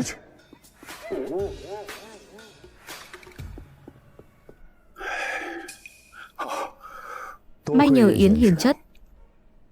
Chỉ tội nghiệp, thanh danh của Ngọc Liễu nhà ta đã bị kẻ lưỡng tính kia làm ô uế rồi. Không sao, có thể trực tiếp đổ tội này lên đầu Nhan Địch. Chuyện ngày hôm nay cùng với lời đồn bên ngoài, chuyện phong lưu của nhị tiểu thư đều là do mật thám địch quốc cố tình tung tin giả. Đến lúc đó nhờ công lớn bắt được gián điệp này, thiên tử ắt sẽ ban thưởng cho Tô gia và đòi lại công bằng cho nhị tiểu thư. Thật tốt quá, không ngờ tai họa hôm nay lại thành ra một việc tốt cho gia đình ta. Yến hiền chất, cháu quả là ân nhân của Tô gia ta, phúc tình đó. Phúc hay không, hãy khoan bàn. Thanh niên tiểu thư, ngươi hẳn là chưa quên giao ước giữa đôi ta chứ? Thanh niên tiểu thư, ngươi hẳn là chưa quên giao ước giữa đôi ta chứ? À, ta muốn quyệt nợ.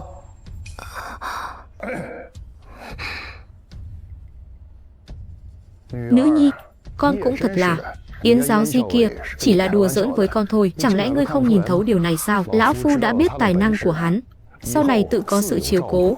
Yến hiệu di, chẳng lẽ ngay cả điều trọng yếu này ngươi cũng không nhìn ra sao? Lão già này vừa sai hắn làm xong việc, lập tức muốn tháo cối giết lừa rồi.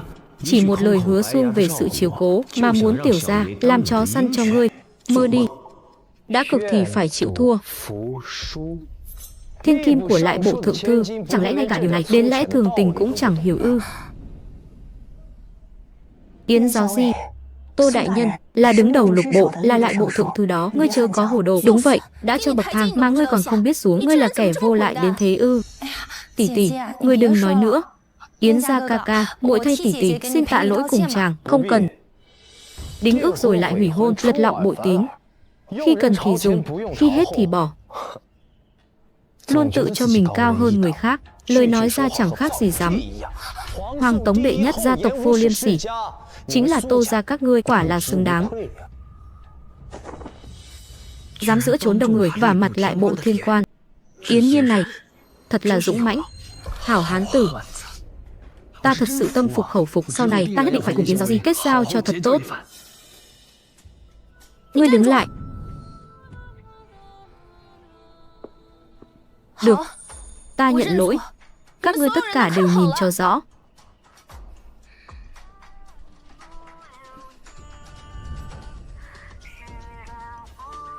Ta sai rồi, hảo ca ca.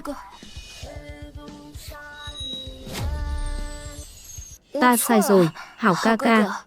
Ngươi sai ở đâu? Cái gì? Đến lỗi sai ở đâu cũng chẳng hay, thật chẳng chút thành ý. Tiểu gia ta chẳng chấp nhận lời tạ lỗi của ngươi đâu, cút sang một bên đi. Thưa thượng thư đại nhân. À, hạ quan xin phép đi tiễn Yến Nhiên giáo di. Ấy, ta cũng vậy. Tên vô lại này, tức chết ta rồi. Nữ nhi, mấy hôm trước con thật sự đã đến nhà Yến Nhiên, đòi lại hôn thư rồi sao? Dạ phải. Chẳng phải phụ thân cũng đã tận mắt thấy rồi sao? Hơn nữa, hắn ta lại hỗn xược đến vậy, con từ hôn thì có gì sai? Phụ tử ta đều đã nhìn lầm hắn rồi. Yến Nhiên này quả là bậc nhân trung long phượng. Đáng tiếc, chúng ta đã bỏ lỡ. Yến huynh, xin đợi một chút. Chẳng hay nhị vị có điều gì chỉ giáo. Hôm nay được chứng kiến Yên giáo di làm việc thật sự khiến ta mở mang tầm mắt. Không tệ, ngươi tuy còn trẻ nhưng làm việc lại dứt khoát đến vậy. Có muốn đến làm việc tại phủ đại tướng quân ta? Ấy, ngươi lại giỏi giật mối như vậy. Yến huynh, phủ tể tướng cũng đang chờ người hiền tài. Nếu có ý định bỏ võ theo văn, luôn hoan nghênh. Phủ đại tướng quân và phủ tể tướng nghe cũng không tệ. Nhưng nếu đi, chẳng phải là số phận bị người sai khiến sao? Lão tử vẫn nên lo liệu cái mảnh đất nhỏ của Võ Đức Tư này cho xong xuôi đã. Đa tạ hảo ý của nhị vị công tử, nhưng hiện tại tại hạ chỉ muốn làm tốt việc của Võ Đức Tư. Đã vậy thì cũng khó lòng giữ lại. Ta và Hồ Duyên còn phải ở đây tiếp đãi một lát, xe ngựa có thể đưa ngươi về trước, chúng ta còn có ngày gặp lại. Được, đa tạ nhị vị công tử. không vui vì vật ngoại, không buồn vì thân mình. Nếu như Phạm Trọng Yên, Phạm tướng ở đây, ắt sẽ coi người này là tri kỷ. Phụ thân, ngươi cũng nói giúp cho kẻ xấu đó sao? Hồng Tú tỷ hãy nói giúp muội một lời, thanh niên này hủy hôn là đúng rồi. Ta đã nói mà. Vị Yến Nhiên hiệu gì kia, nhân dũng kiêm toàn, tài học tuyệt thế, nư lực hơn người, khí phách hiên ngang. Liên nha đầu, ngươi không xứng với hắn, hôn sự này hủy rồi thì thôi. Cái gì? Ngươi, sao ngươi cũng nói như vậy? Ta còn tưởng ngươi khi là bằng hữu thân thiết nhất. Chính vì ta xem ngươi là tri kỷ, nên ta mới dám nói lời thật lòng. Nếu ngươi muốn những kẻ chỉ biết nịnh hót, xù nịnh với quyền thế của bá phụ, nhưng mà chẳng có cần gì phải thêm ta vào nữa. Nhưng lời thật thì khó nghe lắm. Ta chỉ muốn nàng dỗ dành ta thôi. Chính vì ngươi được dỗ dành quá nhiều nên mới thành ra thế này. Với tính cách của Thanh Liên muội, sau khi gả cho Yến Nhiên, muội nhất định sẽ nghĩ cách thao túng chàng. Đến lúc ấy, muội hãy thử xem người ta có bao nhiêu thủ đoạn khiến muội sống dở chết dở. Muội tính sao đây? Hồng Tú, hôm nay cô cũng vất vả rồi, tiểu nữ không hiểu chuyện. Hôm nay cô hãy nghỉ ngơi cho tốt, lão phu nhất định sẽ dạy dỗ nó cẩn thận. Bá phụ quá lời rồi. Hồng Tú hôm nay vẫn còn việc, xin cáo lui trước. Cha, tất cả bọn họ đều hùa nhau ức hiếp con, ngươi cũng chẳng chịu bênh vực con. Nữ nhi của ta hôm nay nếu không nhờ có Yến Nhiên, thì đã có một tên gian tế Tây Hạ trở thành muội phu của con rồi. Con, ta, muội muội của con và cả mẫu thân con đều sẽ bị người ta toan tính, thậm chí là tàn sát. Nói Yến Nhiên là ân nhân, tái tạo của chúng ta cũng không quá lời. Nhưng hắn cũng không thể lại sỉ nhục chúng ta như vậy chứ. Đó đâu phải là sỉ nhục chứ, tha rằng giả vờ cuồng vọng, phất tay áo bỏ đi, chẳng chịu làm môn hạ của ta. Kim lần này, há phải vật trong ao tù. Chẳng lẽ ta hủy hôn, thật sự đã sai rồi sao?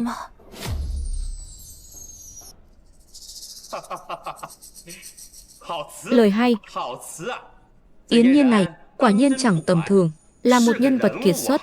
Phụ thân nói phải, năng lực phá án của hắn. Vậy người nói là văn tài của hắn trong nửa bài Thanh Ngọc án ư? Không phải. Ta nói hắn phi phàm. Ấy là bởi hắn biết nắm bắt thời cơ, thừa thế mà lên.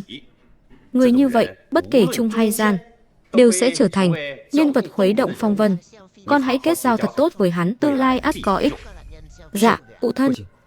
Trưa nay, con đã dùng xe ngựa của phủ tể tướng đưa hắn về rồi. Rất tốt, không tệ, làm rất khá. Chắc hẳn chẳng bao lâu nữa, Thanh thượng cũng sẽ có hứng thú muốn diện kiến vị tài tử chỉ với nửa bài thơ mà làm chấn động điện kinh này. Vâng, thưa phụ thân.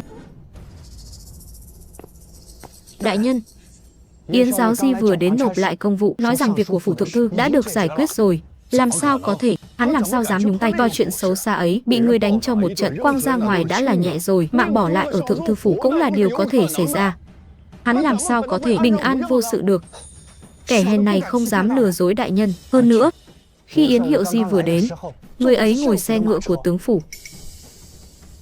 Tướng phủ,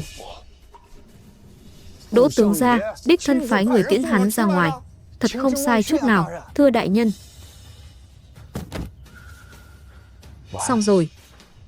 Thằng nhóc này sau này không thể động vào được nữa. Ai bảo không thể động vào.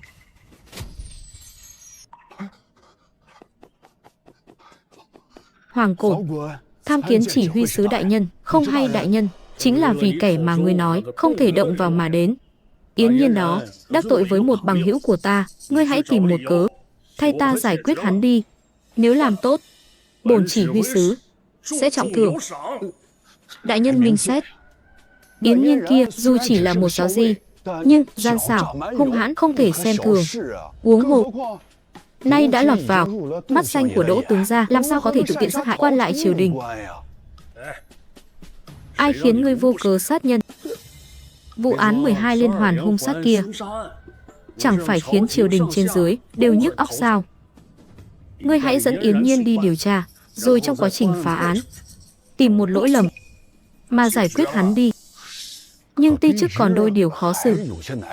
Thời trước khi xây dựng Bách Hoa Điện, tiểu tử đó đã giở trò với ta. Hoàng đại nhân đang lo lắng chính là tờ tự cung trạng này sao? Hãy nhớ, nếu ngươi dám sau này hãm hại ta, ta sẽ biến tờ cung trạng này thành hàng trăm tờ cáo thị. Đến lúc đó, chúng sẽ dán đầy khắp các ngõ hẻm Biện Kinh. Dám giở trò trong hành cung của hoàng thượng, đủ để chu di cửu tộc nhà ngươi rồi.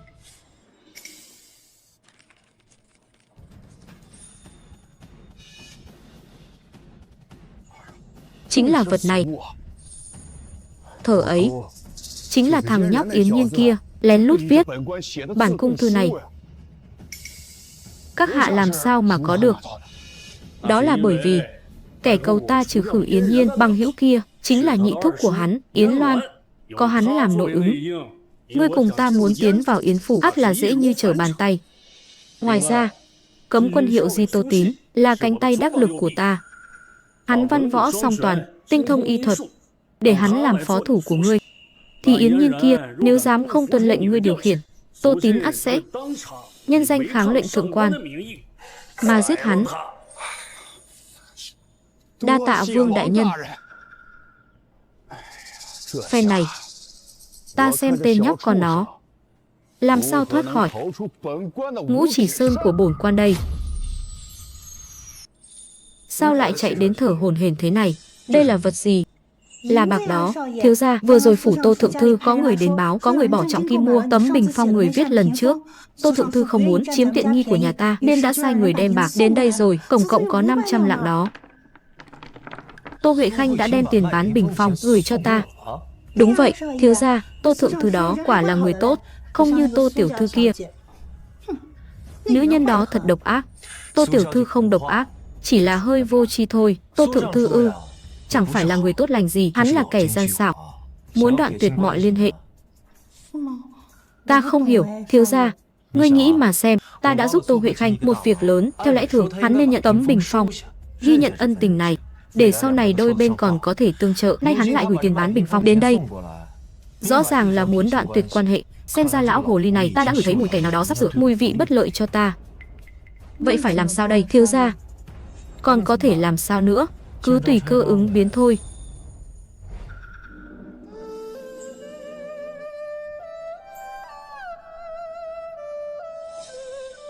Nha đầu này, an phận một chút. Trời nổi sấm rồi, Ngọc Lộ sợ lắm. Thiếu gia, sẽ không đuổi thiếp đi chứ? Ngươi đang đùa với lửa đó. Nô gia chính là muốn đùa với lửa. Lang quân chớ nên xót thương.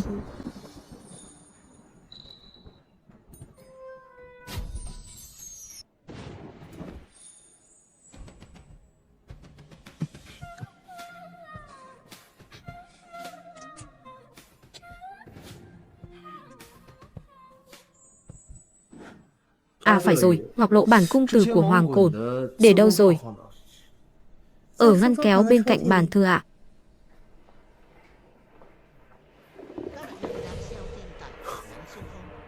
Thật thú vị. Ta muốn xem thử là vị thần tiên nào khiến ngươi lại tự tin đến vậy.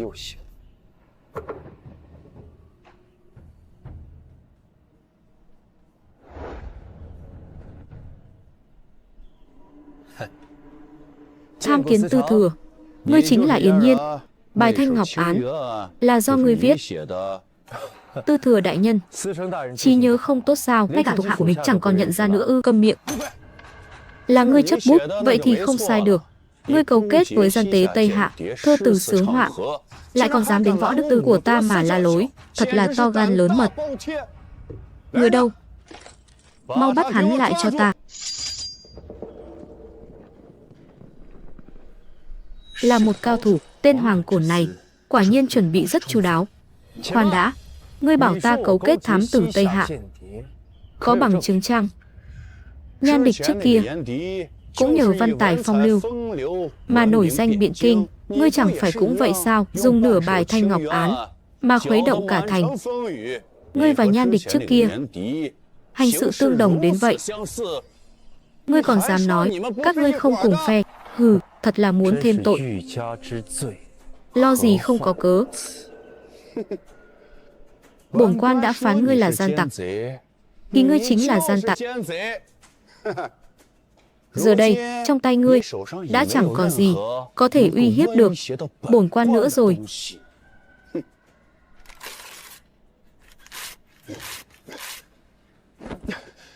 Sao còn chưa chịu thúc thủ quy hàng? Yến Hiệu Di, xin đừng tang cự vô ích, kẻo làm mất hòa khí. Đâu cần phiền phức vậy, ngươi bảo ta là mật thám địch quốc ư? Lời ấy chẳng sai chút nào. Ta cùng Tây Hạ mưu đồ phản nghịch, quả thực là một bọn.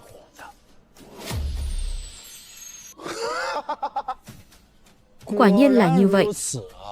Bổn quan đã biết, tên giặc như ngươi chẳng phải hạng tốt lành gì, mau bắt hắn lại, tra khảo cho kỹ. Không cần, ta thông đồng với địch, phản quốc ra sao, chẳng cần ngươi thẩm vấn, tra tấn. Hãy lấy giấy bút ghi lại lời cung, ta sẽ kể rõ ngọn ngành. Ta nói cho các ngươi hay, văn thư hãy ghi chép cẩn thận, từng lời hắn khai ra, chớ để sót một chữ nào. Ngươi có thể khai báo rồi đó. Vậy ngươi hãy lắng tai nghe đây. Hôm ấy, chúng ta đang bàn bạc làm sao để phát động binh biến, phản nghịch triều đình. Nhan Địch là người của Tây Hạ đến truyền lệnh. Thủ lĩnh của chúng ta chính là lại bộ thượng thư đương triều, Tô Huệ Khanh, Tô đại nhân. Ngươi nói gì? Còn nữa, ngày ấy tại hiện trường còn có hai tên phản tặc, công tử của tể tướng Đỗ Phục Long và công tử của đại tướng quân Hồ Diên Khánh, Hồ Diên Quyết. Sao không viết nữa? Viết đi. Tất cả phải được ghi vào hồ sơ. Cái này, Hoàng đại nhân, việc này nên ghi chép thế nào đây? Cái này. Nhan Địch vì muốn xác minh thân phận của chúng ta, lại còn nói ra ám ngữ để xác nhận. Hắn nói, địa chấn Cao Cương, một mạch Tây Sơn ngàn năm tú lệ. Tô đại nhân đối lại rằng là cửa hướng biển, ba hợp sông nước vạn năm trường lưu. Nhan Địch lại hỏi Tô đại nhân rằng Hồng Hoa đình thượng mấy nén hương. Tô đại nhân đáp rằng dừng, mau dừng lại. Sao vậy? Hoàng đại nhân không định bắt ta, tên mật thám địch quốc này nữa ư? Nếu các ngươi đã không dám quản, vậy ta sẽ đến đại lý tự thú. Ấy, Yến Hiệu Di, Yến huynh đệ, vừa rồi ta chỉ đùa thôi, cớ gì phải chấp nhận. Hoàng đại nhân, sao có thể lấy việc công ra đùa cợt? Ta vẫn không chấp nhận, ta sẽ đi đại lý tự ngay. Ấy, Yến Hiệu Di, chúng ta sở dĩ làm như vậy là bởi vì lại bộ đã hạ chỉ thị thăng ngươi làm thiếu giám võ đức tư. Bởi vậy, Hoàng đại nhân muốn nhân cơ hội này thử lòng trung thành của các hạ. Xin Yến thiếu giám rộng lòng tha thứ. À, đúng, nói rất phải. Yến thiếu giám nay đã thăng chức rồi, chi bằng đừng giận nữa. Chẳng hay vị huynh đệ này xưng hô thế nào?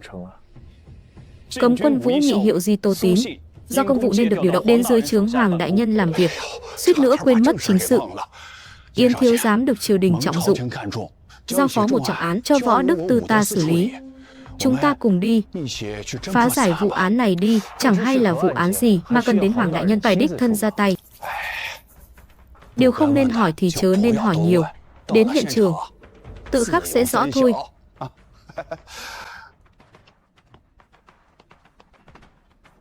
Ta muốn xem thử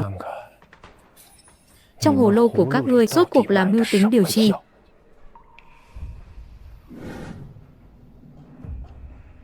Chỉ có bấy nhiêu thôi sao? Ngươi hãy nghĩ kỹ lại xem. Thẩm bộ đầu, đã lâu không gặp, vẫn rạng rỡ như xưa vậy. Yến Nhiên, ngươi đã đến rồi. Hôm nay có ngươi ở đây, xem ra vụ án này sẽ có hy vọng rồi. Quan Âm tỷ tỷ nói lời gì vậy chứ? Ta ngay cả án tình còn chưa rõ, làm sao mà phá án được? Hoàng Tư Thừa muốn người đến điều tra án, lại chẳng chịu thông báo án tình. Đây là đạo lý gì vậy? Vị quốc sư thiên kim này từ khi nào lại cùng Yến Nhiên có mối giao hảo đến vậy, thậm chí còn đứng ra bênh vực hắn. Chuyện này e rằng có chút phiền phức rồi. Thẩm bổ đầu nói chí phải, quả thật là bổn quan đã sơ suất. Tô Tín, ngươi hãy tường thuật chi tiết án tình. Tuân lệnh. Nơi xảy ra án mạng chính là căn nhà trước mặt này. Tử giả tên Vương Sùng Đức, gia cảnh ông ta khá giả nên được hàng xóm gọi là Vương viên ngoại. Sáng nay phát hiện chết trong thư phòng, tử trạng thảm khốc. Chỉ có bấy nhiêu thôi sao? Đêm qua trời mưa lớn, nha môn khai phong phủ, e rằng người dẫm nát dấu chân, phá hoại hiện trường nên đã sai người sớm phong tỏa cửa trước cửa sau. Hiện tại vẫn chưa tiến hành khám nghiệm hiện trường chính thức, bởi vậy tin tức còn hạn chế. Đã rõ. Vậy những người này là... Những người này đều là gia quyến và gia bộc của Vương Viên Ngoại. Vì Vương Viên Ngoại chết thảm khốc vô cùng nên họ không muốn ở lại trong nhà. Hoàng Tư Thừa có muốn hỏi chuyện không? Ta xem xét thêm đã. Ngươi hãy hỏi đi. Vụ án xảy ra vào lúc nào? Ai là người đầu tiên phát hiện hiện trường vụ án? Là ta. Đêm qua, lão gia nghỉ tại thư phòng. Sáng nay, tiểu nhân vào dâng trà nước. Vừa mở cửa, đã thấy lão gia đã tạ thế trên ghế, suýt chút nữa đã dọa chết tiểu nhân. Sau khi ngươi phát hiện thi thể, ngươi đã làm gì? Tiểu nhân lúc ấy đã la lớn rồi chạy ra ngoài, liền gọi quản gia và phu nhân đều đến. Xong chúng ta nào dám bước vào, chỉ đứng ngoài cửa ngó qua, liền kinh hãi tột độ, vội vã chạy ra ngoài cổng. Cuối cùng, quản gia đành phải báo quan, tử trạng của lão gia các ngươi rốt cuộc khủng khiếp đến nhường nào mà khiến các ngươi phải kinh hoàng như vậy. Quan gia nếu không tin, cứ vào trong mà xem thì rõ. Phu quân đáng thương của thiếp.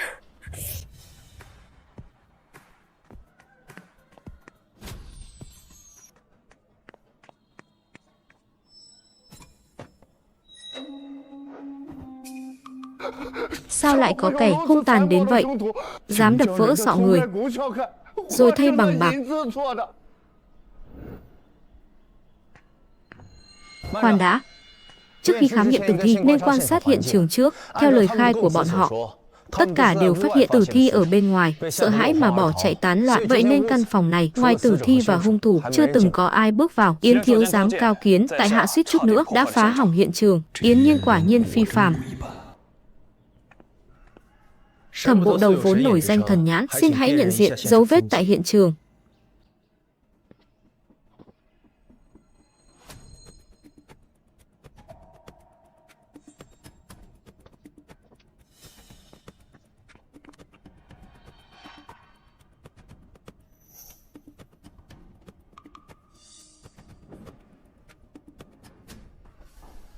Chư vị, thời điểm hung thủ vào phòng, cơ bản đã có thể xác định. Đêm qua trời đổ mưa, khi hung thủ từ bên ngoài bước vào, nếu bên ngoài đã có nước mưa, thì trên nền gạch xanh ắt hẳn sẽ lưu lại dấu chân.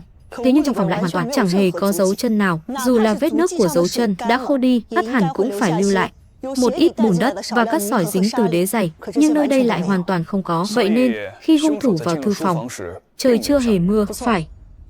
Tuy nhiên, dưới khung cửa sổ kia lại có dấu vết nước nhỏ giọt. Điều này cho thấy khi hung thủ vượt cửa sổ bỏ trốn, ngoài kia trời đã đổ mưa. Khi cửa sổ được mở ra, những giọt nước mới rơi xuống đất.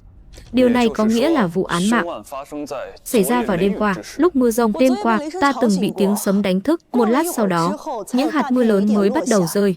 Lúc đó, ước chừng khoảng giờ dần, tức là 4 giờ sáng.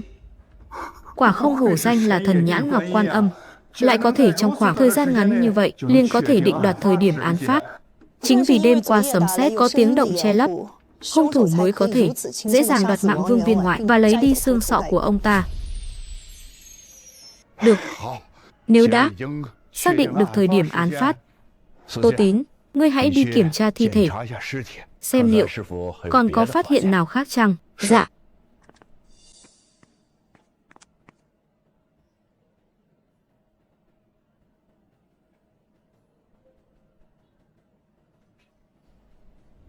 Thủ pháp của hung thủ thật lão luyện, tựa như một đô tể lành nghề. Hiển nhiên việc này không phải lần đầu y làm. Kẻ này hẳn là rất am tường cấu tạo thân thể người. Trên cổ tử thi có một vết xiết rõ ràng. Chắc hẳn hung thủ đã tra khảo khi trói hắn lại, vừa tra khảo vừa hành hạ hắn. Hai kẻ này rõ ràng có thâm thù đại hận gì đó. Ngoài ra, trên cổ tử thi có một nốt ruồi màu đỏ hình giọt nước, rất đặc biệt. Chư vị đều có thu hoạch rất tốt. Thế còn Yến thiếu giám ngươi, người ta hết manh mối này đến manh mối khác, nói ra bao điều. Hừ, ngươi xem ngươi, thân là quan viên võ đức tư, lại ấp úng. Ngươi đã nói được gì? Ta gọi ngươi đến đây là để ngươi đứng chôn chân ở đây sao? Để chút giận ư? Nếu ngươi bất tài vô dụng đến vậy, ta sẽ tấu lên triều đình, trị tội ngươi vì tội danh tắc trách. Chẳng lẽ Hoàng Cổn muốn mượn vụ án này để chèn ép Yến Nhiên? Tư thừa đại nhân nói quá sớm rồi, ta chưa nói gì. Ngươi đã bắt đầu trách vấn, vậy ngươi nói đi, ngươi có thu hoạch gì? Nếu ta nói ra, phải chăng sẽ không còn là Vô Sở Đắc nữa. Chỉ cần ngươi có thể, nếu ngươi có thể nói rõ ngọn ngành, ta ắt sẽ ghi cho ngươi đại công một việc. Được. Nhất ngôn cửu đỉnh.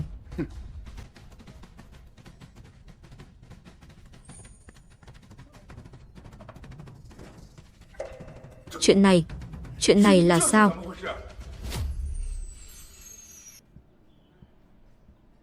Trên đây có vết máu, đất hẳn là vôi trên tường đã dính máu. Sau khi bị cạo đi mới trở nên tồi tàn như vậy. Kẻ này đã dùng bức họa này để che đi bức tường này. Mặt đất đã được quét dọn rất sạch sẽ, chỉ có khe gạch còn sót lại chút tro tàn. Vậy những thứ này có liên quan gì đến vụ án? Biết đâu là do người chết tự treo lên lúc còn sống. Không, bức họa này là do sau khi Vương Viên Ngoại mất mới treo lên. Hừ, ăn nói hồ đồ. Chuyện này ngươi biết bằng cách nào? Trước và sau khi vào nhà, các ngươi chỉ lo điều tra hiện trường vụ án, còn ta lại quan sát người. Khi bước vào phòng, ai nấy đều kinh hãi trước Vương Viên Ngoại. Chỉ có hai người này lại đang ngắm tranh. Là hai người quen thuộc thư phòng nhất. Họ tự nhiên sẽ phát hiện ra ngay vị trí bức tranh không đúng. Bởi vậy mới vô thức nhìn về phía đó. Hai người nói xem, bức tranh này và bức tường này rốt cuộc là có chuyện gì? Lão nô từ trưa hôm qua đến giờ chưa từng bước vào thư phòng của lão gia. Ta tưởng bức tranh kia có lẽ là lão gia tự mình rời đi chăng? Ngươi nói xem, bức họa đêm qua trước khi lão gia gặp nạn vẫn chưa ở đó, nhưng vừa rồi vào đây vị trí bức họa đã thay đổi. Tiểu nhân sợ đến ngây người, lại thêm thấy lão gia như vậy. Tiểu nhân giờ chỉ muốn đi tiểu. Cút, hai người cút xa ra cho ta.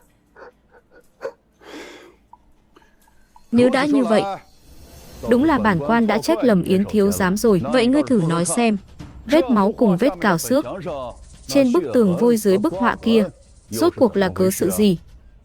Chuyện này há chẳng đơn giản sao? Kẻ treo tranh và kẻ sát nhân chẳng phải là một người. Vì sao? Bởi treo tranh cần búa và đinh, quét dọn cần chổi và hốt rác. Kẻ sát nhân nào ra tay giết người lại còn mang theo những thứ này? Hiển nhiên, sau khi hung thủ giết người đã dùng máu của người chết viết những đại tự ấy lên tường. Sau đó, lại có kẻ khác bước vào, hắn chẳng động đến người đã khoát trái lại dùng dao cạo sạch sẽ những chữ ấy. Lại tìm một chiếc đinh, đổi chỗ bức họa, đóng lên tường. Cuối cùng, dùng chổi quét dọn sạch sẽ nền nhà. Giờ thì đã rõ rồi chứ, thì ra là vậy.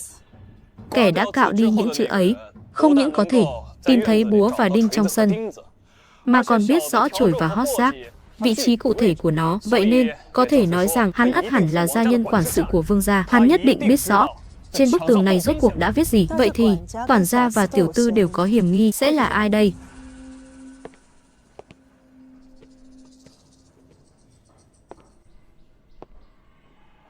Quản gia, bởi vì trên đầu hắn có những mảnh vôi vữa vụn nhỏ. Giải hắn lên.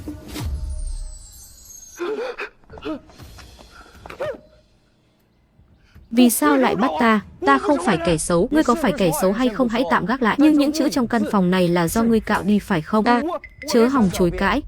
Ta có đủ chứng cứ để chứng minh. Ngươi đã quét dọn nền nhà. Chủ nhân ngươi tuy không phải do ngươi sát hại, nhưng ngươi đã hủy hoại chứng cứ, cản trở việc tra án. Theo luật Đại Tống, ngươi đồng tội với hung phạm. Đại nhân tha mạng.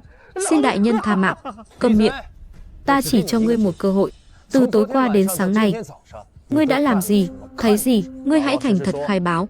Ta sẽ tha mạng cho ngươi. Tiểu nhân xin khai. Xin khai. Đêm qua, tiểu nhân bị tiếng sấm làm cho giật mình tỉnh giấc, trằn trọc mãi không sao ngủ lại được. Mãi đến rạng đông, khi mưa tạnh, tiểu nhân muốn ra ngoài tuần tra một lượt xem có nơi nào bị trận mưa lớn này phá hoại chăng. Khi tiểu nhân đi một vòng, đến trước cửa thư phòng, liền phát giác mùi vị bất thường. Tiểu nhân ngửi thấy một mùi máu tanh nồng. Sáng sớm sau cơn mưa, mùi hương ấy nồng nặc lạ thường. Thế là ta đẩy cửa bước vào, thì thấy lão gia đầu đã bị cậy mất sọ, thay vào đó là một chiếc bát bạc, mặt mũi đầm đìa máu, mắt trợn trừng mà chết ở đó. Trên bức tường phía sau người còn dùng máu viết mấy chữ lớn. Kẻ sát nhân là Hoài Tây Vương. Hoài Tây gì? Nói mau, Vương.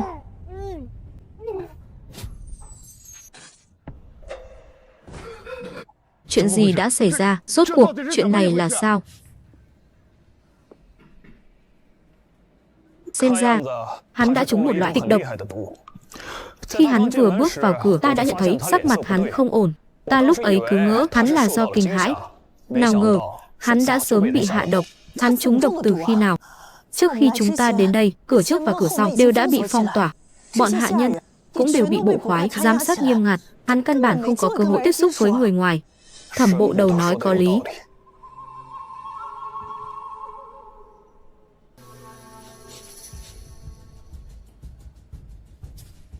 Thủy tiên hoa, nhất phẩm hồng,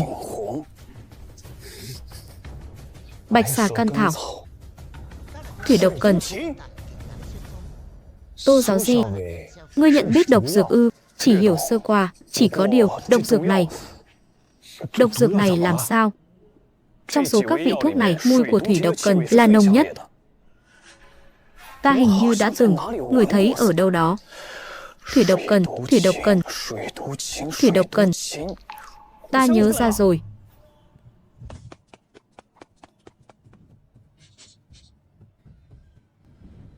Chính là ở đây. Vẫn còn thoang thoảng mùi thủy độc cần. Thứ này có độc, ngươi còn dám lại gần, ngươi ngốc sao? Giờ đây, độc tính đã gần như tiêu tán hết rồi, hiện tại đã an toàn. Vậy là hung thủ đã hòa độc dược vào máu, rồi viết lên tường. Khi quản gia dùng dao cạo tường, cùng với bụi vôi bay lên, đã bị quản gia hít vào trong. Thế rồi vừa lúc nãy độc tính bộc phát. Vì sao hung thủ lại làm vậy? Hắn đã có thể đã sát hại Vương Viên Ngoại, vậy thì việc giết quản gia cũng chỉ là tiện tay thôi. Vì lẽ gì lại phải dùng đến thủ đoạn phiền phức đến thế để giết quản gia? Bởi vì hung thủ không biết tiếp theo phải giết ai. Vì sao quản gia lại cạo vết máu trên tường đi? Bởi vì chữ này đã bại lộ hắn hoặc bất lợi cho chủ nhân của hắn. Không sai, đã có chút khai sáng rồi. Này, tên tiểu tử thối kia. Kẻ sát nhân chỉ biết rằng Vương Viên Ngoại có một đồng bạn. Nhưng hắn nào hay đồng bạn ấy là ai? Bởi vậy, kẻ sát nhân đã đem bí mật này viết lên tường. Vậy thì, vì đồng bạn biết được bí mật này, nhất định sẽ tìm mọi cách ngăn cản bí mật này bị tiết lộ. Khi kẻ sát nhân ra tay, hắn đã biết rằng đồng bạn của Vương Viên Ngoại nhất định sẽ cạo chữ trên tường. Bởi vậy, mới hạ độc vào máu. Chẳng sai, người thường thấy vết máu đều biết đây là manh mối quan trọng để phá án, chẳng ai phá hoại. Vậy nên, kẻ biết chuyện mới cạo vết máu đi, hòng che giấu bí mật. Vậy hắn làm sao xác định Vương Viên Ngoại còn đồng bọn? Ngươi quên rồi sao? Vương Viên Ngoại trước khi chết đã chịu tra tấn vô cùng tàn nhẫn. Đối phương thậm chí còn cạy nắp sọ hắn để bức cung. Muốn hỏi ra lẽ nào lại khó, lại là như vậy ư? Vậy 12 người trước đó, nói đi, những vụ án tương tự còn bao nhiêu, cũng chẳng đến nỗi hoàng tư thừa ngài phải dùng trọng án này để đối phó ta. Chuyện này, ta dẫn các ngươi đi xem một thứ, xem xong rồi các ngươi sẽ rõ. Từ cuối tháng trước đến nay, mỗi ngày đều xảy ra một vụ án. Những vụ án tương tự, 12 người này đều là dân cư tại Biện Kinh Thành. Giữa họ vốn chẳng hề quen biết, đều bị hung thủ sát hại bằng thủ đoạn tàn khốc, lấy đi xương sọ, thay vào đó là bát bạc. Tất cả thi thể đều ở trong nhà. Đúng vậy. Mấu chốt của vụ án nằm ở đây. Chỉ cần phá được vụ án, động trời này, tất cả đều có thể thăng quan tiến chức. Yến thiếu giám, hãy mở ra đi.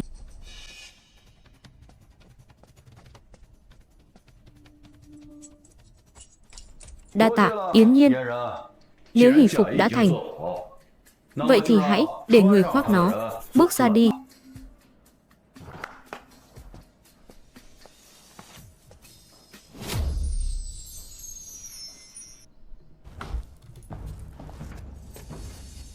Yến Đào. Đúng vậy, chính là Đường huynh của ngươi. Yến Đào, nào, hãy nói cho chư vị hắn đã làm cách nào mạo danh ngươi, đánh cắp công lao của ngươi. Thẩm bổ đầu, Tô giáo di, đệ đệ ta đây vốn là một kẻ thêu thùa tầm thường, cách đối nhân xử thế vô cùng tệ hại. Khi hắn giám sát Bách Hoa Điện, biết mình không đủ tài cán, liền đặc biệt thỉnh cầu ta thay thế. Chuyện này hoàng tư thừa có thể làm chứng. Đúng vậy, bổn quan với thân phận danh tạo sứ thần có thể làm chứng. Người xây dựng Bách Hoa Điện chính là Yến Đào. Còn nữa, bài Thanh Ngọc án cũng là do ta sáng tác 2 năm trước, vốn dĩ chỉ là để tự tiêu khiển. Nhưng nào ngờ, người Đường đệ này vô sỉ đến tột cùng, lại dám trắng trợn chiếm đoạt, trước mặt lại bộ thượng thư đại nhân mà khoe khoang, thật là đê tiện vô liêm sỉ. Ngươi nghe rõ chưa? Yến Nhiên, ngươi tưởng mình lập được công lao là có thể trước mặt các bậc đại nhân mà phô trương sao? Muốn lật đổ bổn quan ư? Nằm mơ đi. Chốc nữa bổn quan sẽ đem chuyện này báo lên trên, để ngươi, kẻ lừa đời, đạo danh này phải lộ rõ bản chất trước thiên hạ. Hoàng Tư Thừa, Yến Nhiên phá án, làm thơ, bắt được gián điệp Tây Hạ, đều là ta tận mắt chứng kiến tại phủ Tô Thượng Thư, há có thể giả dối thầm bổ đầu. Hắn phá án có chút tài năng, nhưng những chuyện khác đều là hỗn độn, ngoài ta là nhân chứng. Tất cả thợ thủ công ở Bách Hoa Điện đều có thể làm chứng. Yến Nhiên này chính là giả mạo. Ngươi chớ để hắn lừa gạt. Ngươi cũng được. Vừa hay ta nghỉ ngơi một chút, Đường huynh. Vậy xin phiền huynh phá giải vụ án này. Còn cần ngươi nói sao? Lão tử phá được đại án này, giành lấy tước vị, nhất định sẽ trừng trị ngươi thật nặng. Những gì ngươi đã gieo rắc lên ta sẽ trả lại gấp trăm lần. Yến Nhiên, sao ngươi, Thẩm cô nương, ta không thích nhẫn nhịn, trừ phi gặp phải những lý do bất đắc dĩ. Chuyến đi này hiểm nguy, hãy cẩn trọng là hơn.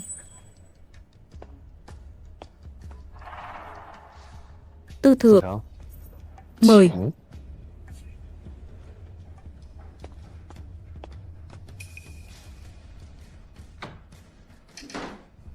Thì ra là vậy. Cuộc báo thù của Yến Nhiên đã bắt đầu rồi sao?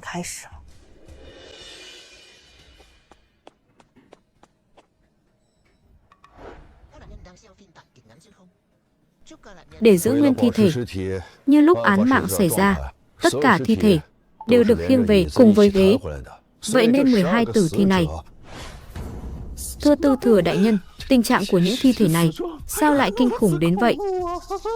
Nếu ngươi sợ hãi thì hãy cút ra ngoài, buông tay. Thi thể ở trong cùng này là vụ án đầu tiên, tên là... Ngươi còn muốn làm loạn đến bao giờ? Nếu ngươi không muốn công lao này, ta sẽ gọi Yến Nhiên trở lại. Không phải ta, không phải ngươi thì là ai?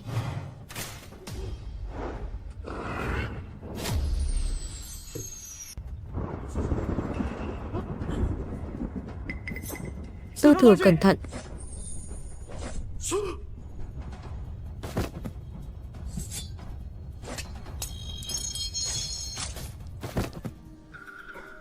Là người sống giả làm người chết. Hắn ta đã chết thật rồi. Mau đỡ ta ra ngoài, đi thôi, mau đi.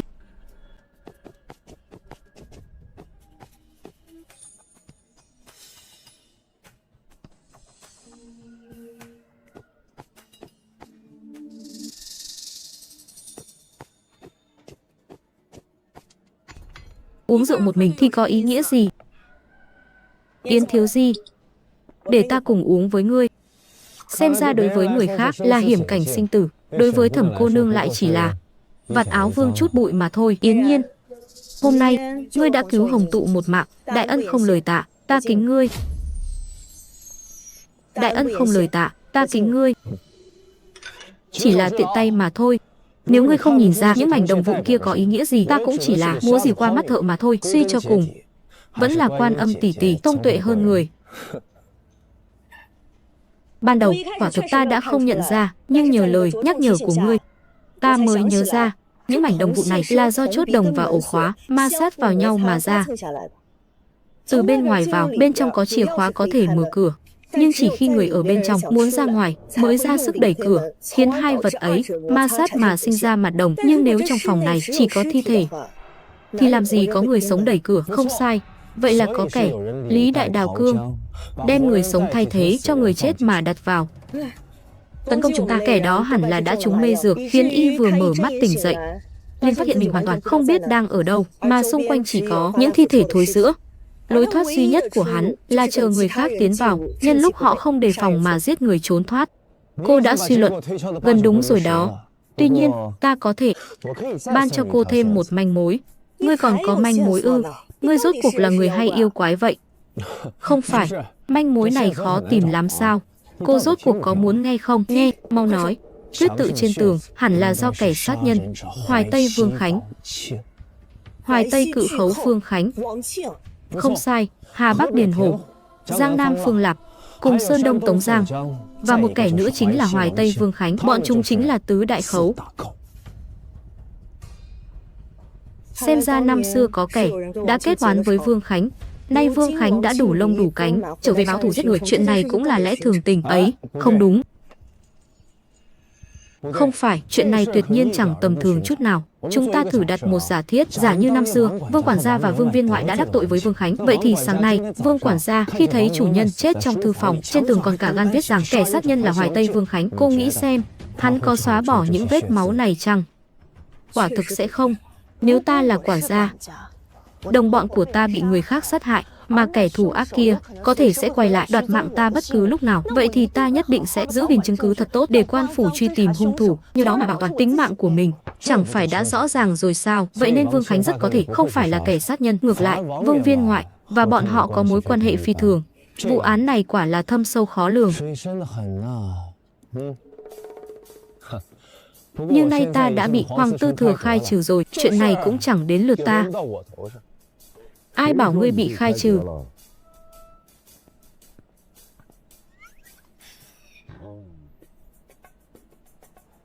Yến thiếu giám, trước đây đều là lời nói đùa của bản quan, rốt cuộc vẫn là ngươi kinh nghiệm phong phú. Vụ án này nhờ có ngươi mới đến được bước này. Ngươi sao có thể bỏ mặc được? Yến Đào, quả là vô dụng.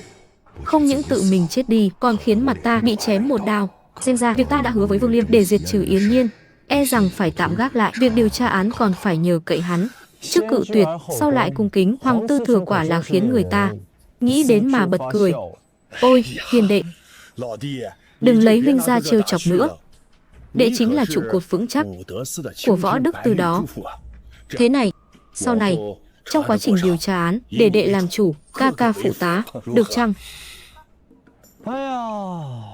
Hãy suy xét đi. Vậy là chúng ta đã định đoạt rồi. Nào nào nào. Cạn chén, cạn chén.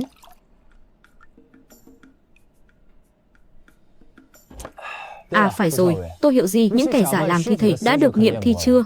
Có kết quả gì không? Đều đã nghiệm qua, trên cổ tay người này có vết lằn do bị trói. Hiển nhiên là vừa mới tỉnh lại không lâu. Trước đó, hắn bị người hạ mê dược rồi đưa xuống hầm ngầm. Trên tay hắn có vết chai sần do luyện võ lâu năm. Là một võ nhân. À phải rồi, võ công của kẻ này có phần kỳ lạ. Đây là binh khí của hắn. Kỳ lạ ở điểm nào? Võ công của hắn tuy không cao cường, nhưng chiêu thức đầu tiên khi ra tay vô cùng hiểm ác, kết đoán, sức mạnh như trời giáng, hoàn toàn không chừa đường lui. Xem ra, đây là chiêu thức trong quân doanh. Lưỡi đao này cũng thật kỳ lạ, không giống đao chế của Đại Tống. Yến huynh học rộng tài cao, có nhận ra chăng? Không nhận ra. Ngay cả Tô Giáo Di, một quan cao trong cấm quân, cũng chưa từng thấy. Vậy thì e rằng đây là binh khí của quân Tương vùng biên ải. Yến tiểu tử, ngươi đang nói càn đó. Hồ Diên huynh, Hồ Diên đốc gì?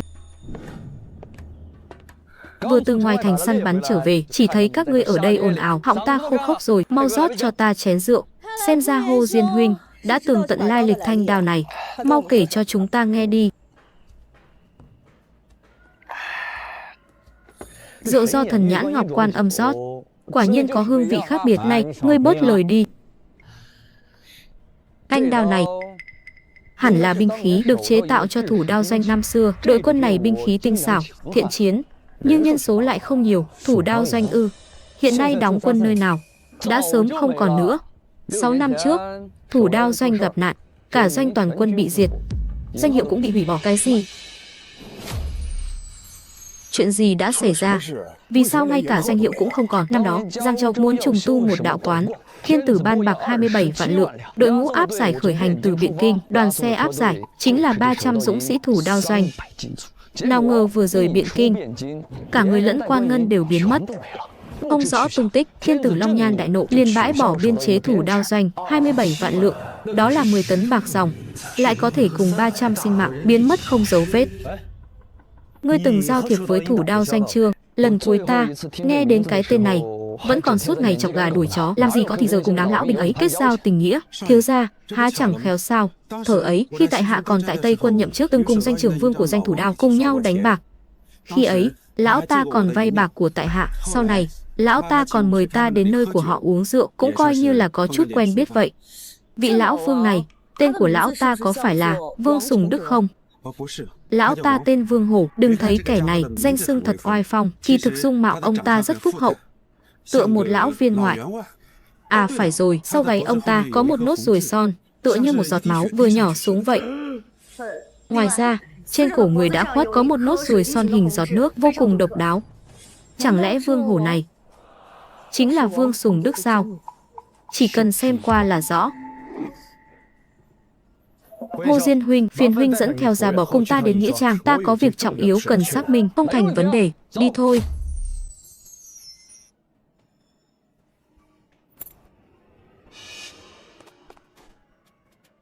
Lão nhà ta nhận ra 7 người trong số này quả là thuộc Thủ Đao Doanh, nhưng 5 người còn lại thì không quen biết. Vậy 5 người kia từ đâu tới? Không cần hỏi, cũng là người của Thủ Đao Doanh. Vì sao lại nói vậy? Bởi vì trên tay họ lại có vết chai sần do thường xuyên cầm đao, y phục lại vô cùng đắt giá. Điều này cho thấy bọn họ từng là kẻ liều mạng nơi đầu đao, sau này mới dần dần phát đạt. Tổng hợp các manh mối hiện có, Vương Hổ tức kẻ mạo danh Vương Sùng Đức là cựu thành viên Doanh Đao Phủ cùng 12 người còn lại. Trong vụ án thất thoát ngân khố, không những sống sót mà còn phát tài. 6 năm sau, lại bị người ta giết hại từng 11 kẻ sát hại bọn họ, còn lưu lại danh tính trên tường. Hoài Tây, Vương Khánh, vậy nên cái chết của bọn họ tuyệt đối có liên quan đến 20 vạn 7 ngàn lượng bạc đã biến mất một cách bí ẩn kia. Còn có Vương Khánh, chẳng lẽ vụ án này lại có liên hệ với tên cướp Hoài Tây kia sao? Thật là ly kỳ quá đỗi. Hoàng Tư Thừa, ta cũng muốn xin tham gia phá án. Vụ án này thật quỷ dị ly kỳ, đã liên tiếp có hơn 20 mạng người bỏ mạng. Chức vị của phụ thân ngươi khó mà thoát khỏi liên can. Ngươi chớ nên theo nữa. Phải, trời đã tối rồi. Hồ Diên Doji hãy mau về phủ đi, bằng không sẽ đến giờ giới nghiêm. Ta còn phải trở về tra cứu hồ sơ thất thoát quan ngân. Ngày mai chúng ta lại đến Võ Đức Tư bàn luận án tình. Yến thiếu giám thay ta tiễn Hồ Diên Doji đi thôi. Hồi sau ta sẽ dẫn ngươi đi bắt hung thủ.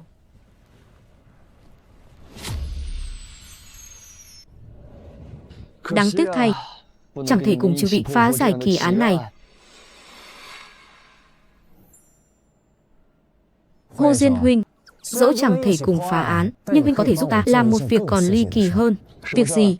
Cứ nói thẳng đi. Ngươi có thấy kẻ lén lút ngoài phố kia không? Đó chính là tiểu tư Như Ý của Đường huynh ta. Ngươi hãy đến bảo hắn. Yến Đào được Hoàng Tư Thừa trọng dụng, thăng quan tiến chức, mà Yến Nhiên đã quy tiên rồi. Huynh đệ, huynh đang yên đang lành, cơ sao lại tự nguyền rủa mình như vậy? Huynh đừng bận tâm, cứ làm theo lời ta. Xem ra lần này huynh định giáng cho Nhị Phong một đòn đau điếng đây. Ta đây có thù tất báo. Đi thôi. Ngươi đang nhìn gì vậy?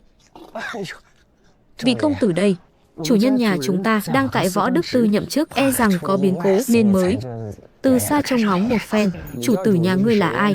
Là Yến Đào công tử của Võ Uy hầu phủ đó. Hắn đang cùng Hoàng Tư điều tra án, sắp được thăng quan tiến chức rồi. Mà cái người nhà ngươi đó, Yến Nhiên hình như đã chết rồi. Tốt lắm, thật là tốt lắm. Đa tạ đại gia. Người này e rằng sẽ bị Yến tiểu tử kia tính toán đến chết. Nhị gia đại hỉ. Ồ, có chuyện đại hỉ gì? Vừa rồi, tiểu nhân có đến Võ Đức Tư dò hỏi, nghe nói thiếu gia nhà ta được Tư Thừa trọng dụng, chẳng bao lâu sẽ được gia quan tiến tước, còn tên cẩu vật Yến Nhiên kia trong lúc trả án cũng bị bọn cướp một đao giết chết. Đại hỉ, quả nhiên là đại hỉ sự của trời ban. Chỉ tiếc rằng tiểu tạp chủng này không chết dưới tay ta. Mau đi bắt con tiện tỳ đang hầu hạ Yến Nhiên, đem đến đây cho lão gia. Dạ, nhị gia. Yến Nhiên à, nữ nhân của ngươi, nhị thúc sẽ thay ngươi hưởng dụng. Lão gia, con ả này đã được mang đến, các ngươi muốn làm gì? Thiếu gia nhà ta sắp trở về rồi. Đáng tiếc thay, thiếu gia nhà ngươi không thể trở về nữa. Tên tạp chủng Yến Nhiên nó đã chết rồi. Sao có thể? Thiếu gia nhà ta tuyệt đối không thể chết được. Các ngươi lừa ta. Lừa ngươi làm gì? Quân gia Võ Đức Tư chính miệng nói với ta, khi hắn điều tra án đã bị bọn cướp, bị một đao giết chết. Thi thể ấy chẳng mấy chốc sẽ được đưa về. Chẳng lẽ, thiếu gia, ta sẽ chẳng còn được gặp người nữa sao? Yên tâm đi. Thiếu gia nhà ngươi không còn nữa, chẳng phải còn có nhị gia, ta đây thương xót ngươi sao? Lại đây.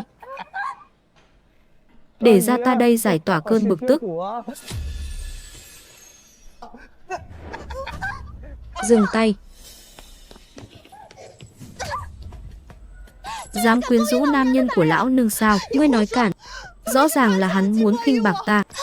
Ngươi còn dám chối cãi ư? Ta.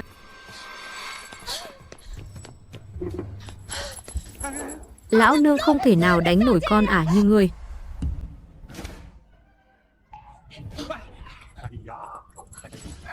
Một tiểu nha đầu xinh đẹp như vậy, ta đang định hưởng lạc một phen, lại bị nàng ta đánh cho tân tàn ma dại. Thật xúi quẩy. Già. Xin hãy dừng tay, nếu còn đánh nữa, sẽ mất mạng đó. Con ả chuyên quyến rũ đàn ông này, nàng ta đáng bị như vậy. Nếu ngươi muốn giáo huấn con ả này, cứ sai hạ nhân đánh nàng 3 trượng là được rồi, cớ gì phải tự tay làm. Động đến thay khí. Như ý à, nhị gia, chuẩn bị xe đưa tiểu di nương đi gặp đại phu, tiện thể kê thêm vài thang thuốc an thai. Vâng, nhị gia. Vẫn là nhị gia đối với thiếp tốt nhất. Tiểu gia hỏa trong bụng này, 2 hôm nay cứ thấy đạp thiếp rất mạnh mẽ, chắc chắn là một đứa con trai. Vậy, thiếp xin phép đi rửa tay trước. Nhị gia, lát nữa hãy đánh xe đi xa một chút rồi ném ả xuống đó. Nhớ kỹ, kim ngân châu báu, hãy thu hết về. Nếu Đông Thanh không chịu nghe lời, ngươi cũng đừng trở về nữa. Nhị gia, vậy đứa trẻ trong bụng người không cần sao? Con trai ta, Yến Đào, đã có tiền đồ sáng lạn, sắp sửa kế thừa tước vị rồi. Cớ gì phải mang tiếng xấu? Nạp thiếp của lão già kia, rốt cuộc cũng là một mối họa. Mau đi làm đi. Dạ, tiểu nhân đã rõ, nhị gia. Giờ đây, chỉ còn lão già kia là chướng ngại. Lão già này chết sớm một ngày, ta sẽ sớm kế thừa gia sản một ngày. Yến quý. Nhị gia.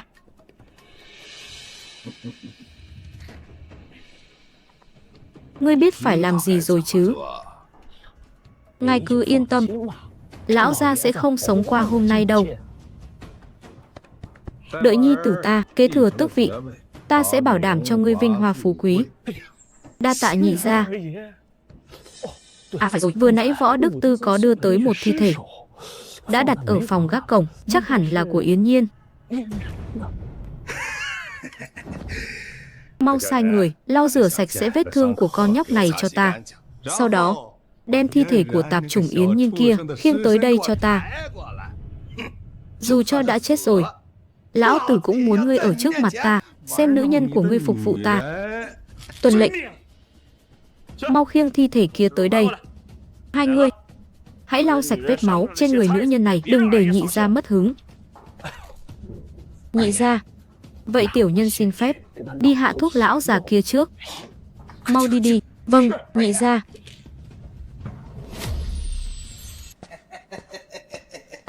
Ai ra, tất cả lui xuống. Lão gia ta tự lau được. Gương mặt nhỏ nhắn này thật đáng yêu làm sao. Lão gia, ta nghĩ rằng lát nữa trước mặt thiếu gia của ngươi đàn ngươi ra. Lão gia ta càng nghĩ càng hưng phấn. Cẩu tặc, cút. Ma nó, tiện tỳ thối tha, lão tử bây giờ sẽ xử lý ngươi. Cứu mạng. Nhị gia. Nhị gia, ai cho phép ngươi vào đây? Cút ra ngoài. Nhị gia. Không hay rồi, thi thể ấy nào phải Yến Nhiên, là thiếu gia Yến Đào. Ngươi còn dám nói cản, ta lập tức chém đầu ngươi. Tiểu nhân nào dám nói cản, thi thể đang ở trong viện, nhị gia xem mắt sẽ rõ. Con ơi, con ơi, lão cầm thú, thiếu gia nhà ta sớm muộn cũng tiễn ngươi xuống đoàn tụ cùng con trai ngươi. Lão gia, đây là trúc diệp thanh nhị gia sai người đưa tới, trần những 30 năm. Lão gia, xin nếm thử, cũng xem như hắn còn chút hiếu tâm. Ông nội không được uống, trong rượu có độc. nói, ai đã sai ngươi hạ độc? Ngươi không phải đã chết rồi sao? Quả thật có người đã chết. Nhưng người chết là Yến Đào, không phải ta. Nhiên nhi, rốt cuộc chuyện này là sao? Hôm nay Võ Đức Tư trà án, Yến Đào cấu kết với Tư Thừa Hoàng Cổn, kẻ kia mạo danh ta, rốt cuộc bị hung đồ một đao chém chết. Nhị thúc tưởng ta đã vong mạng, liền toan tính giết cha, cũng muốn trừ khử cả Gia Gia. Như vậy, phụ tử bọn họ sẽ dễ dàng nắm giữ toàn bộ hầu phủ. Lão nhị, thật sự muốn ra tay với ta sao? Gia Gia nếu không tin, hỏi hắn chẳng phải sẽ rõ sao? Lão gia, đây đều là nhị gia sai tiểu nhân làm. Tiểu nhân không thể không tuân lệnh. Lão gia, Nhiên nhi, từ hôm nay trở đi, con chính là Võ Uy hầu của Đại Tống, trên dưới hầu phủ đều do con tùy nghi xử trí, tuân mệnh gia chủ.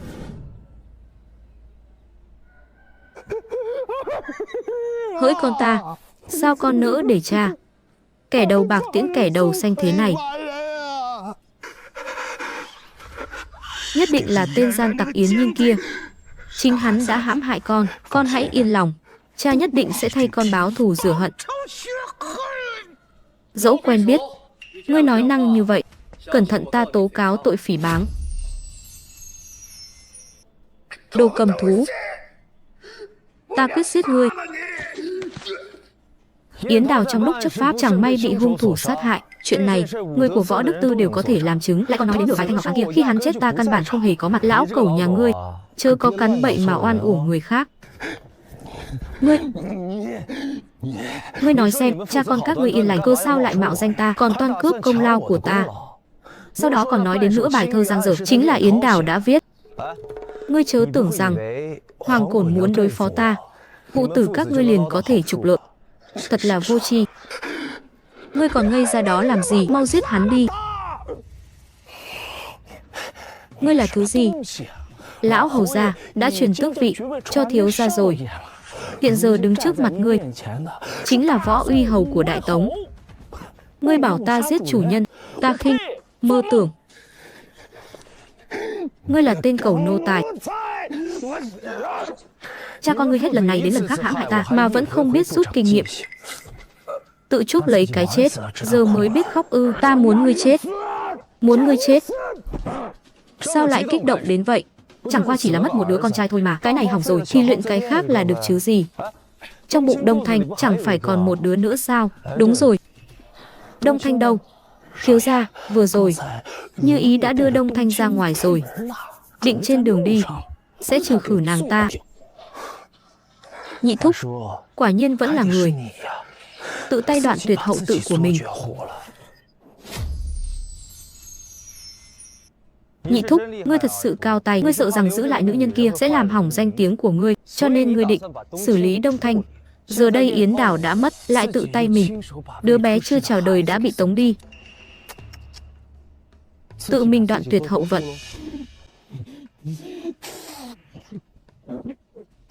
Trúng phong rồi, tự làm tự chịu, không thể sống được. Thiếu gia,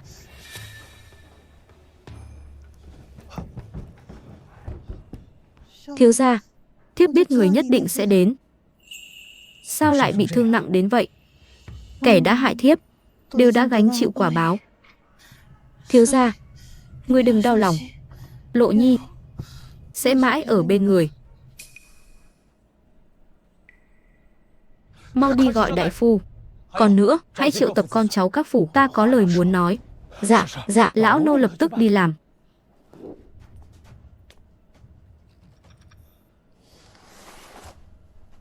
Chư vị, phụng mệnh Gia Gia, ta, Yến Nhiên, sẽ tiếp nhiệm gia chủ Yến gia, đồng thời cũng sẽ thừa tước Võ Uy hầu của Đại Tống. Tham kiến Võ Uy hầu. Tham kiến Võ Uy hầu. Hầu gia, Yến Loan đại nghịch bất đạo, nên xử trí thế nào đây ạ? Yến Loan mưu toan thí phụ, tội tày trời. Song xét thấy con cái đều đã mất, hãy chọn một gian thiên phòng để hắn an dưỡng tuổi già. Xem ra Nhiên thiếu gia vẫn còn khoan dung độ lượng, chúng ta cũng chẳng cần lo lắng hắn sẽ lật lại chuyện cũ. Khoan dung gì chứ? Yến Loan này sớm đã là một kẻ sống không bằng chết rồi, lại ném vào cái thiên điện đó, dù không bị chết đói cũng sẽ sống sờ sờ, bị phân uế của chính mình mà chết ngạt thôi. Quản gia Yến quý, lão nô có mặt. Ngươi có thể lập đại công đó. May mà lão tử biết xoay sở kịp thời, xem ra kiếp nạn này đã tránh được rồi. Hầu ra, ngài quá khen. Đây đều là phận sự của lão nô. Phải. Ngươi hạ độc rượu của gia gia ta, mưu hại gia chủ, phản bội tộc trưởng. Ngươi đối với Yến Loan quả là công lao hiển hách. Tiểu hầu gia, lão nô bị mỡ heo che mắt, sau này không dám nữa. Xin ngài tha cho tiểu nhân một lần. Hầu gia, là Ngọc Bích Hỏa Điền. Ngươi lại dám dùng vật quý giá như vậy. Ngươi có biết ngươi ở hầu phủ hô phong hoán vũ, cẩm y ngọc thực là báo đáp chủ gia như thế nào không? Xin hầu gia niệm tình. Gia đình lão nô từ thời Thái Tổ Hoàng đế đã hầu hạ chủ tử tổ tổ bối bối, đã hầu hạ nhiều năm như vậy. Xin hầu gia tha cho tiểu nhân một lần này.